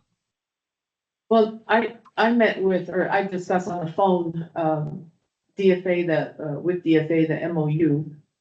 And he would speak with DA Fortner about it in a separate conversation. I presented the MOU to DA Fortner twice in email. We've had a short discussion about plans for my office, and that is at the time we were waiting for the decision on the writ. It had not come through. Okay. Have there been any informal conversations about trying to resolve it one way or the other? Has Division 1 said this is what I think we need to do, or no, we don't need to do this? Has any of that happened or occurred? No, there's never been any, don't recall getting any kind of counter proposals from DA Fortner on my request for the MOU. Have you ever gone through a settlement facilitator or a settlement facilitation at any point in your legal career? No, I don't believe so. Let me ask you, do you think that a settlement facilitator who is knowledgeable in terms of all the above, legislative process, DFA, statutes, do you think that a settlement facilitator could facilitate something that is workable between you and Mr. Fortner down in Division 1? I think it's possible. Okay.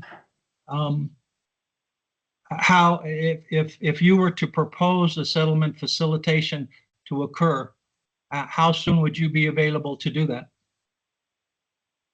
Tomorrow afternoon. Wow, that's great. I think, in my opinion, what needs to happen in this type of a case, and I appreciate the honesty and what you've talked about today, Madam DA, I really do. But it seems to me that this matter should have a settlement facilitator a long time ago. Somebody who knows the process, who knows how to work with people, who knows the law, and who can come up with a resolution rather than a battle that nobody may be happy with at the end of the day.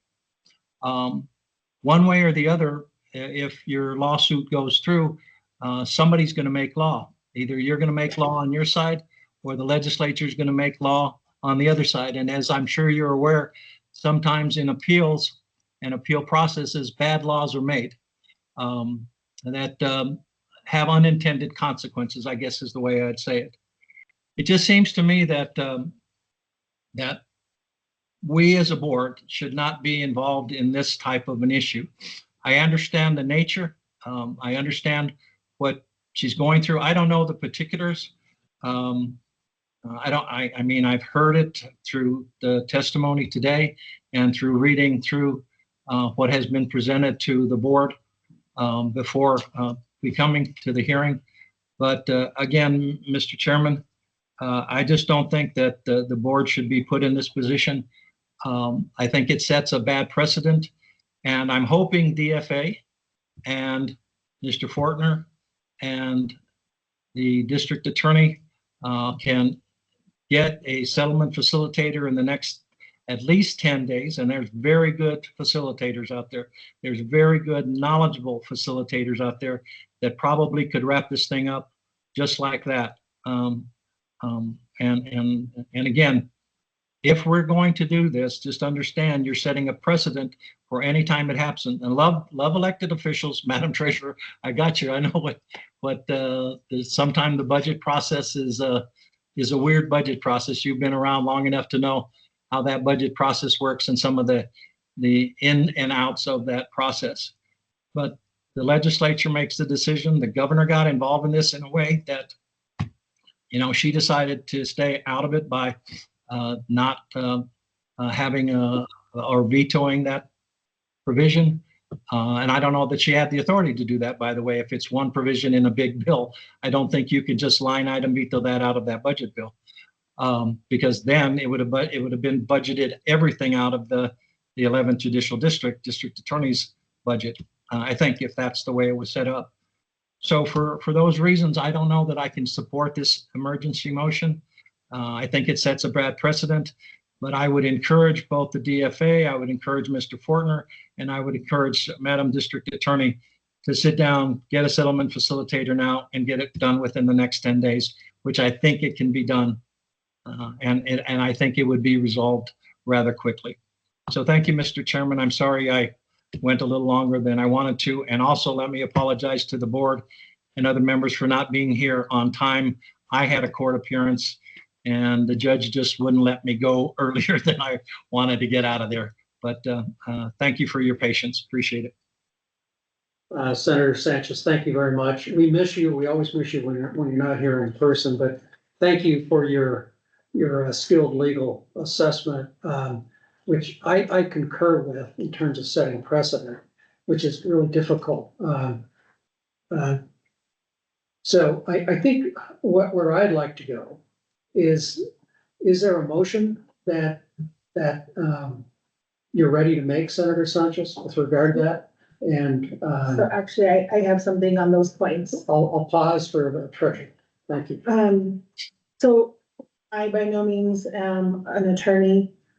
I was a county treasurer for 8 years and I've been your state treasurer for 3 years. In that process, I watched Senator Sanchez and several others since 1999 at the New Mexico legislature. I've never seen anything like this. I don't know if it's an accident. I don't know if it was a late night after 60 days of everybody working 16-hour days, that it was an oversight because it's the only division that has a Division I and a Division II. I don't know if you're doing a good job or you're not doing a good job. At the end of the day, from my role, it doesn't matter. It matters that the voters elected you to do a job and you have a responsibility to do it. And I know that there's a constitutional responsibility that the legislature is an independent branch that's supposed to provide the funding for us to be set up for success, to be able to do our job. And because they think I might not be doing a good job, or I am doing a good job, or somebody was working too late, whatever the case may be, at the end of the day, everybody that is elected to serve a group of people is supposed to have the resources to be able to do that. And so this is not about you. This is about the however many employees that you have that are no longer going to have a job if we don't give her emergency funding. This is about the idea that you're having one elected official who is an equal colleague to another elected official having oversight. So the precedents I'm concerned about is the idea that if the legislature decides to continue this type of, let me put the budget for the Department of Justice under the treasurer because we don't like what the Department of Justice is doing. Or let's go ahead, we don't like who's elected to count our votes. Move the Secretary of State under the state auditor to make sure she's managing her money appropriately and doesn't need to come here for funding because she didn't have enough for her 200 category. That's a bad precedence for us to be putting forward I do know for sure, not being a lawyer, that the legislature is supposed to provide the funding for us to adequately do our job. I know that mathematically, $200,000 plus the 4% is not gonna pay for these employees. And I do know that Mr. Fortner was put in a bad predicament, just like us, that whatever that agreement should be, he doesn't have oversight over another district attorney and vice versa. I know that if you're not worth the gold, you wouldn't have been elected a second time. And if that's the case, that you still aren't doing your job or not treating people however, whatever the case may be, there's a process of impeachment and there's a process that people can go through. But the other question is, if we don't provide that funding, pretend she was impeached, who's gonna have funding to be able to do the job, to be able to supply for a predominantly Native American population where there's highest numbers in domestic violence, child abuse, drugs, etc. So for me, this is not about her or about them getting together and making a point. For me, it's that she has the same right to this emergency funds to have her employees get paid to do the job to serve McKinley County. And that's why I would ask staff, would it be more appropriate for a loan? So the legislature can maybe fix this during January, do a loan up until end of December, so that she can go back before Senate Finance and House Appropriations and talk to the legislature in the meantime, and then hopefully get our money back, because maybe it was just an oversight, and be able to use that money for other important resources. Because at the end of the day, that $4 million, we used all of it last year. And it was for everything under the sun that was a true emergency. This one sounds like it's something else, whatever that else might be. So my question would be, would it be appropriate more for a loan or for a grant up until December? Mr. Chair and Madam Treasurer, the concern with a loan agreement is that the funding to repay the loan would have to come out of the 30-day session. And so you're looking at that funding probably not coming forward for repayment until May or June, May-ish, which means then we receive 3.8 million back with 1 month to expend it before it reverts back to the general. So, Mr. Chairman, my next question would be, if it can't be a loan and her money accidentally was put in a different division, maybe the legislature can get that money somehow, or they'll give us back more money if we need it to be able to fulfill the last 6 months. If we really needed it, we could do that during the session, but would that be possible? Madam Chair, I don't know if I'm qualified to respond to that, and I'm not sure if they would do it, so, yeah. Thank you, Madam Treasurer. I want to go to staff if I could. Do you have other things to add with regard to this, Ashley, or any of your staff or staff members? Oh, sorry, you can't. We just want you to. Mr. Chair, no, I don't believe so. I think the facts have been provided that staff. Very good. I am just because I'm sitting in the chair seat, I am worried about the president issued this set. I am really pleased, Madam District Attorney, that you're willing to meet, and I thank the senator for his suggestion about a mediator. I, as a board member, we don't have an August meeting, but I, as one, would suggest we meet, consider meeting when you need us to do so.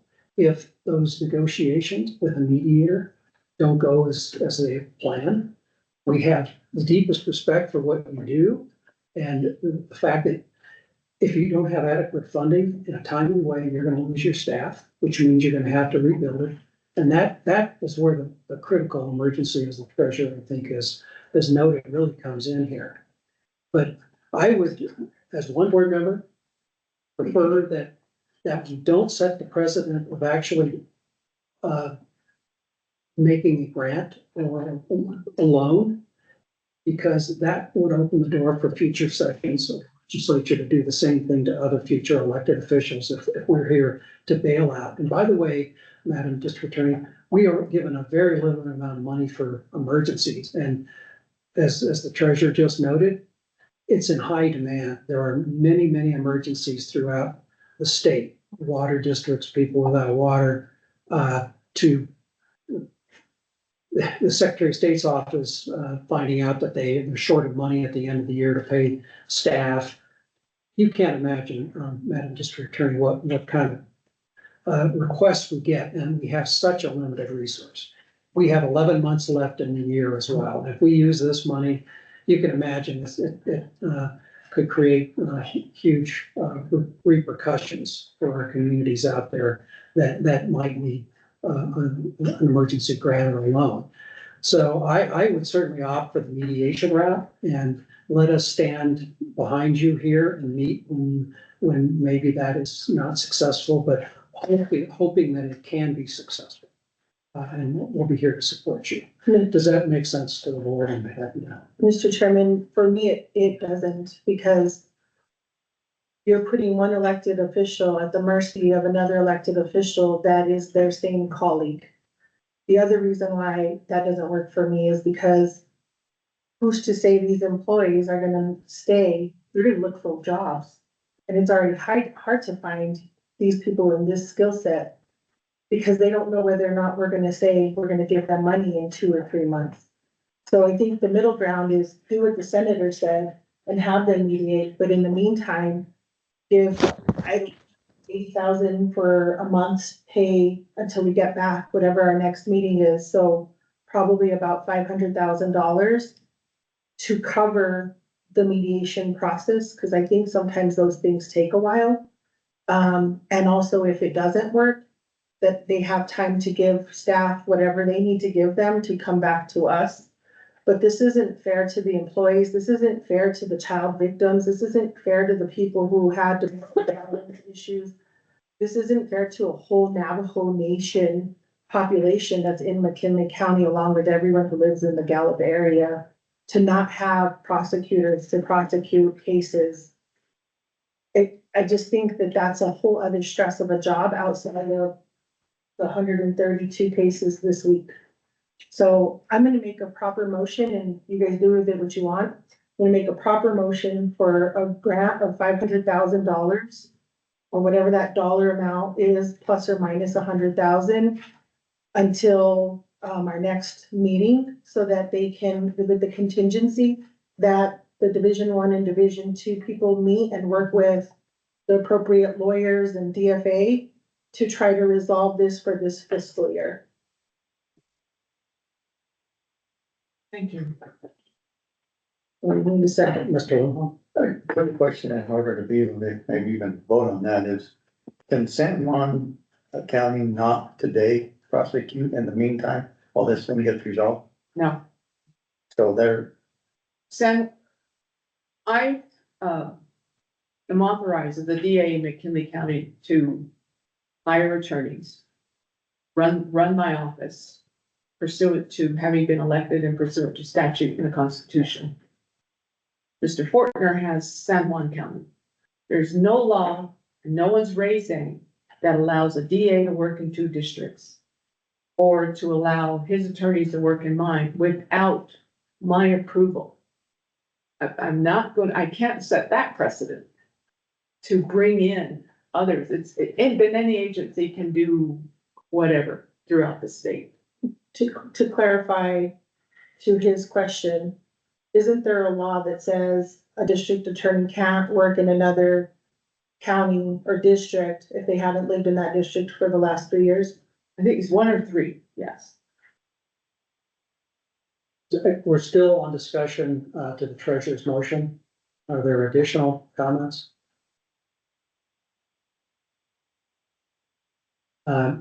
Would you consider amending the motion to reflect that a requirement for distribution of any funds would be a good faith effort to meet and enter into a mediation agreement as suggested?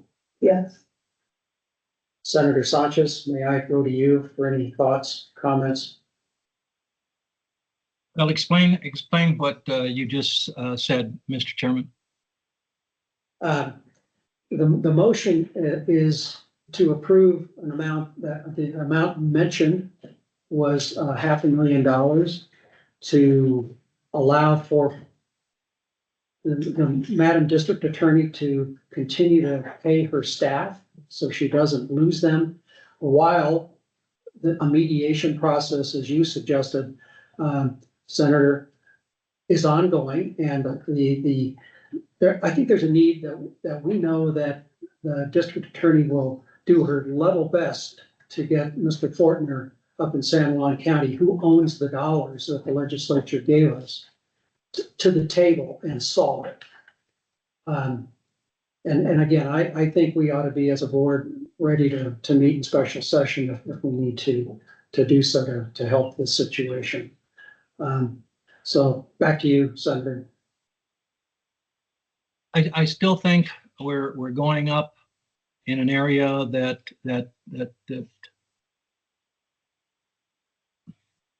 will bind future boards. I still haven't, and maybe I misheard or didn't hear. I didn't hear the district attorney, Madam District Attorney, say that if these funds aren't available, that the staff will leave immediately. I don't know that I heard that. If I didn't hear it and she wants to clarify it, please do. But I don't remember hearing that.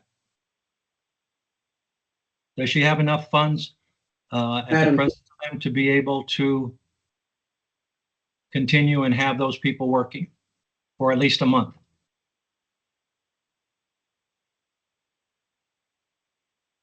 What I have is my allocation for my salary, $208,000, and I believe something around $160,000 for the 4% pay increase that came to my budget for my staff. It didn't go to San Juan County. And so it's around a little over $300,000, I believe. I don't have the exact numbers.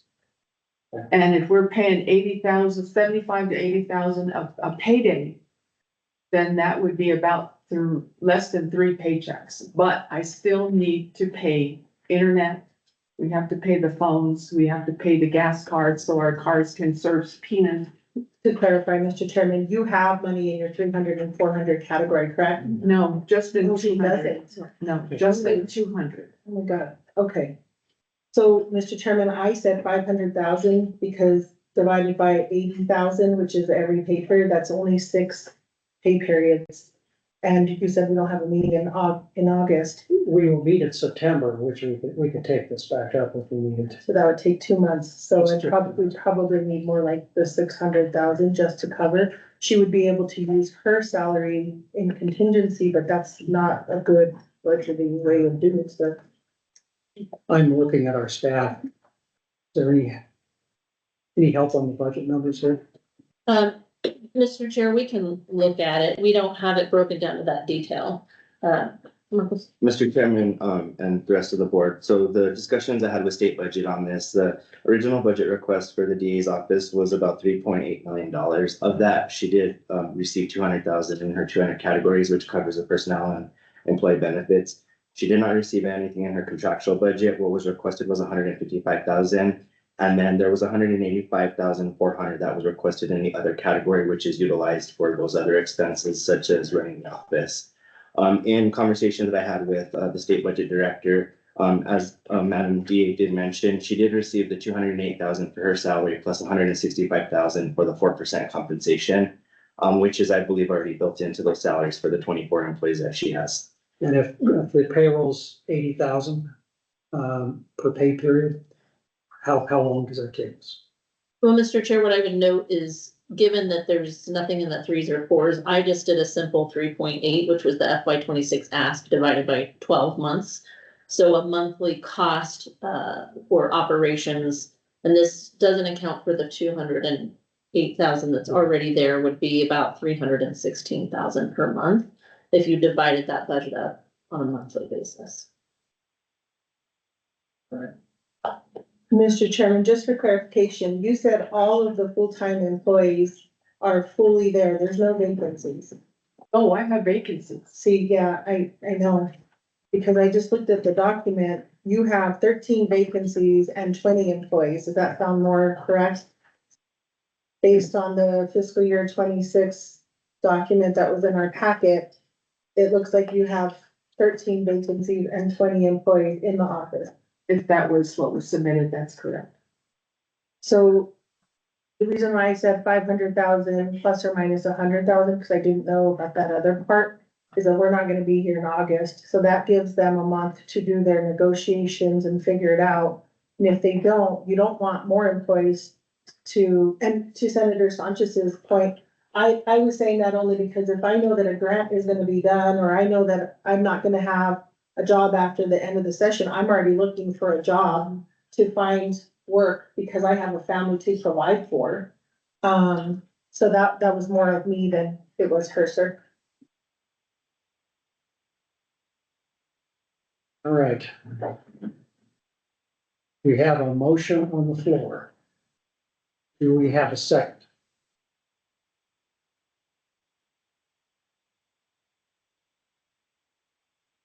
The motion dies for a lack of a second. Can we have another motion that might work? Mr. Chairman, my motion would be that, that they schedule a mediation between Mr. Fortner from Division One, that in fact, DFA be involved, as well as, of course, the district attorney's office within the next 30 days and have a report back to staff in terms of what happened and whether or not there was an agreement reached. Till that time, at that point in time, maybe through the mediation or maybe just through an agreement, the Division One, Mr. Fortner might, if there's funds available and if it's appropriate, allow him to loan the money to the district attorney from Gallup. And to a point, just let me make one quick point that's my motion basically. But let me just say this in terms of the Gallup McKinley County District Attorney's Office.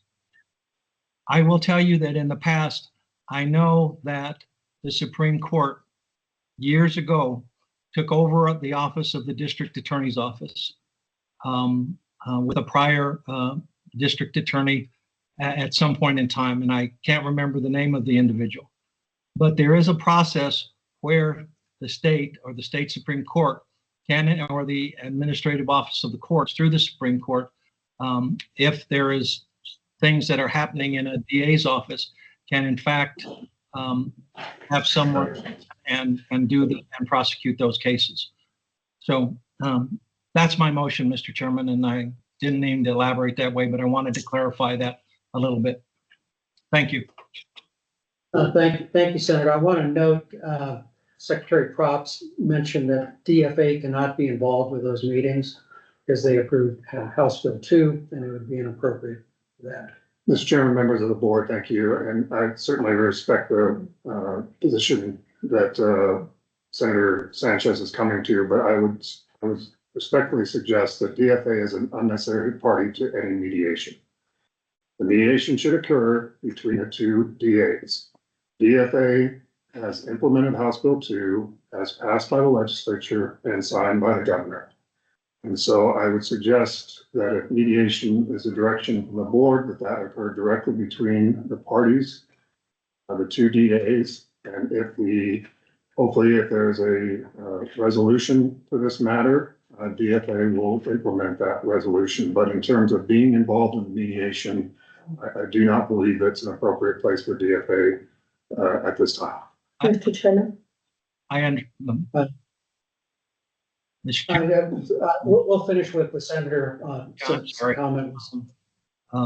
I thank the secretary for saying that. I agree. The other part of my motion would be that a settlement facilitator or mediator be gotten within 15 days from today's date. I think that's important to get it moving really quickly. If it can be sooner, that would be great as well. Thank you. Ashley, you have a motion? I think it would be good to have it, Mr. Chair, be restated for the record, for Judy, as to what the motion would be. If you could, Senator, restate the motion, if you don't mind, and then we'll go to the treasurer. The motion would be that we hold this issue in abeyance until our next meeting, and that between now and the next meeting, that the DA's office from the Judicial District 11 seek a mediator or settlement facilitator to try to resolve the dispute and report back to staff as to whether or not a resolution has been accomplished, or whether or not they can find a mediator, settlement facilitator within 15 days from today's date to expedite this matter. Thank you, Senator. Madam Chair. Mr. Chairman, question for you. If you don't get money today, what are the consequences? We have no gas cards. We have no POs for postage. We have no POs for, internet, filing. We use the internet to file, paperwork into the courts. It's a long list. I would be also unable to pay the contract prosecutors. Mr. Chairman, outside of the cost of the operations of the office, what are the consequences to your community that elected you? We'd probably see dismissal. And I'll tell you what, our defense attorneys, every opportunity they get to move to dismiss, they will do it. So if something isn't filed on time because we have no internet to send in the documents and it's late, motion to dismiss for lack of prosecution. If discovery isn't put on the system to allow defense attorneys access to that discovery via the internet, then we have a discovery violation. So, Mr. Chairman, there is no money as of July 1st, except her salary, to operate a district office. I'm sure that if you have to go get a schedule of mediation and a settlement facilitator, that also costs money. Yeah, I was gonna say, who's gonna pay? So how do we set someone up for failure to be able to do these things? And how do you have employees decide to stay if there's no amount of funds to pay them? Thank you. And I understand your question, I hear your question. Senator? Well, in my opinion, that the judicial district should be responsible for the payment of a mediator, and that would be Mr. Fortner's office to be able to get that done, because the resources are in his area at this point in time. I understand the issue that the secretary is bringing up, the treasurer is bringing up. I understand the issue. But I still say that what we're doing is we're setting a precedent that anytime an elected official doesn't feel that their budget was met and that there's an emergency in their office, it's going to come back to this board every single time. And then we're not legislators. We shouldn't be deciding one way or the other. This should have been resolved long ago. And I'm not putting blame on anybody about who didn't talk to who or why things didn't happen. But it seems to me, if you don't need a mediator, then just meet with Mr. Fortner. Get that meeting done. And again, I don't know what the situation is. I'm not involved in any way that in shape or form in terms of that, but I'm just telling those two parties, you need to get together, resolve this issue now. If it's that important, then they should be together and get this done. If both of them care about the law, if both of them care about justice, then that's what should happen immediately. Right after this meeting, a conversation should happen, and they should start figuring out how to resolve this issue, because it's not our issue to deal with. I feel very strongly about that, just like the treasurer feels strongly about it for the reasons I know she feels strongly about it. Absolutely. But we're setting a precedent that is going to if we do this, just mark my words, it's going to come up more often than you think anytime an elected official does not get the budget they want and they feel it's an emergency. So I can only leave it at that. And I still would prefer my motion if the board feels that that it's not appropriate, don't second it, and then let these two work it out. And we set up another meeting or just hold this in abeyance and set up another meeting the next time we have one of the board meetings. I can't solve their problems for them. They needed to solve it themselves. And for some reason, they're just not, they're not able to, and I don't understand that. And I will say this, and as the last statement I'm going to make. Whenever, back when I was in the legislature, when we had problems like this, the way we solved it is putting the parties together and saying, okay, you're going to sit in a room until you solve the problem. And if you're not going to solve the problem, 99.9% of the time, the problem was solved. Just putting people together and getting it done that way. This shouldn't be something the board decides, in my opinion. I'll leave it at that. And thank you, Mr. Chairman. All right. I think we've had a sufficient discussion. I think we all understand the pros and the cons and the challenges. We have a motion on the floor. Do we have a second?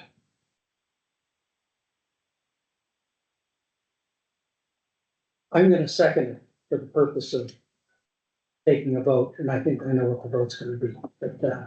But additional input, discussion, clarity? No, Mr. Chair, I appreciate Senator Sanchez clarifying the motion. We have written it down and have it on record as we report the meetings. Judith, if you're still with us, would you please? Yes, call the roll? yes. Treasurer Montoya, No. Member Sanchez, Yes. Member Cassidy, Yes. Member Lujan. Yes. Motion passes. Motion carries, and I'm going to explain myself, and I want to reiterate. The precedent is the issue here, but Madam District Attorney, we're behind you. If we need to meet special session, if that mediation doesn't work, come back, and I, for one, will show up whenever we need to do this, and I know that all of us will do that. That's the right thing to do. We know that, and thank you for what you do and for what you do for your community. Thanks for coming. Mr. Chairman, I have another motion to make on this topic. A motion for us to approve $250,000 so that they can function for the next 2 weeks. Point of clarification to council, can we have another action item on this item since it's not on the agenda? Part of the agenda item that we currently have. Yeah, let's clarify. So, to your question? Kenneth Stalter. I believe, Mr. Chair, board council can respond to that. I just Yeah, think this is the a question. process. Process procedural. Please repeat the question, Mr. Chair. The question is, on the same agenda item, can we have a second motion that's not advertised?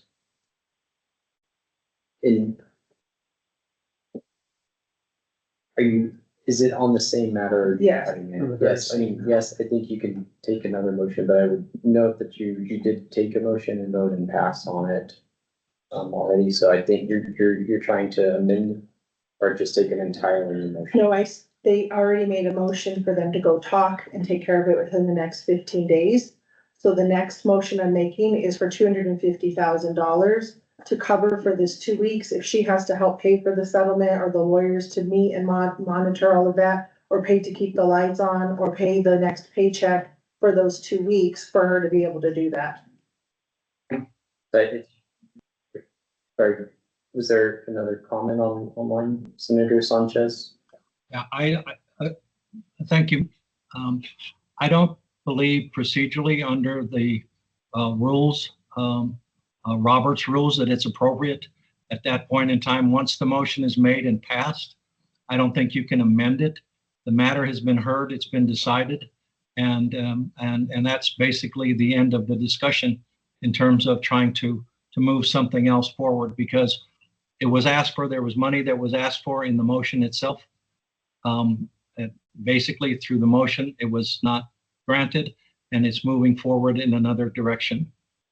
So that's my take on it in terms of Robert's rules, which I believe we're under. So I believe the board is under Robert's rules, and so if it's to amend the original motion or No. make a secondary motion on the same item, that No. there has been a motion already made and passed. So under Robert's rules, that motion has been made and passed. So to clarify, I'm not trying to change the motion that's been approved. And I'm not trying to amend the motion that has been approved, and the motion I'm making doesn't change that motion. So the different motion on the same subject matter that I'm asking for a motion. If no one wants to second it, then it dies. But I believe I'm in the right to make a second motion that has nothing to do with the first motion. It doesn't change or shift that first motion. I would have to probably double check Robert's rules specifically for adding that secondary motion, but I would say that my understandings of Robert's rules is within line of Senator Sanchez, but if you give me a moment, I think I understand your question. Well, let me rephrase it just to make sure that I understand properly. So the question is you've taken a motion on this subject matter, you're not amending it, you're making a second motion as an additional motion on the subject matter, is that correct? Yes. Okay.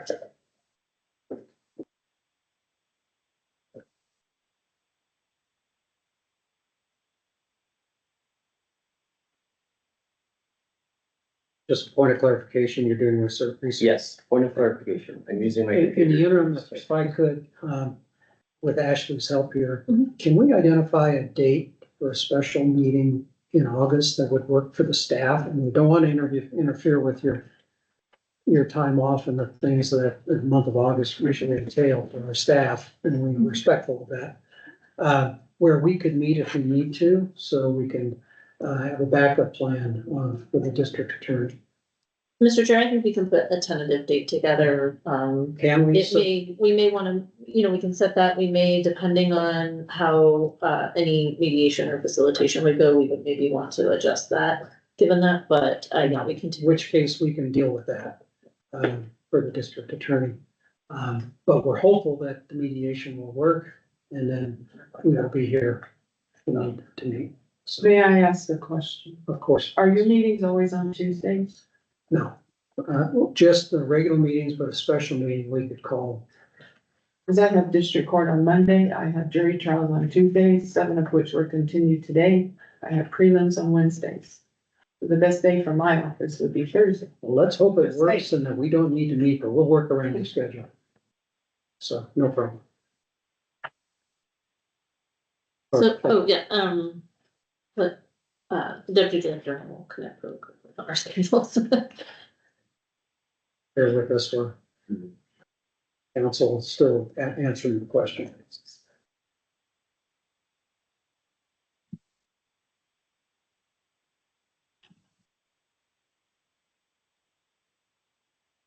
Yeah, and Mr. Chair, to give sufficient time, I would recommend something towards the end of August and maybe the week of the 21st or the 28th. The week of the 18th. Sorry, I'm in July. Apologies for that. It would be helpful if I scrolled forward. So I'm sorry, the week of, I would recommend maybe the week of the 25th. That I can make time, certainly. Members. Week of the 25th for The week of the a 25th. virtual meeting.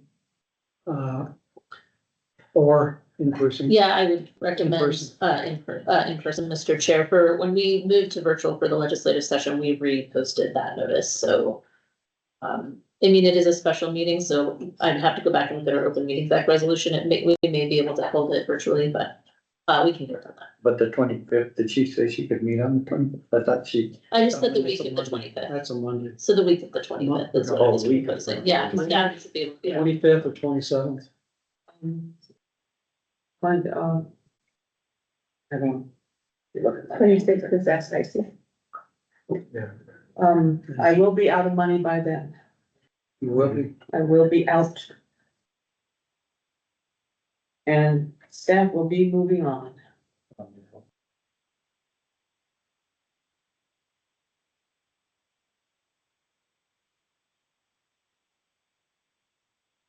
The 25th is a Monday, that's my district court day. We had 50-some cases yesterday, Okay, so so Mondays don't work. do they? Mondays cannot work. Sounds like Mondays are, so Mr. Chair, we could do the week of the 11th or the 18th. I mean, staff will be, neither, the deputy director or I have anything written in stone.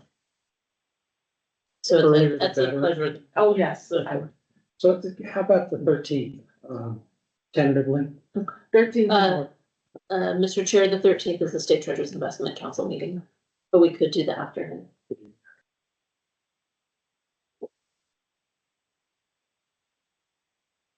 All right, that's tentative, 13th. Mr. Chair, members of the board treasurer, to your question, under Robert's rules, there is allowable to make a secondary motion on limited matters, either to reconsider, amend, or table or postpone the matter. So I would clarify that the motion, if you were gonna take a secondary motion, it would need to be limited in that area. Great.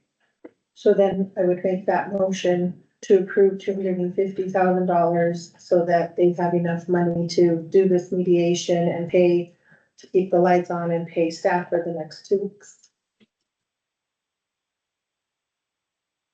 We have a second to that motion.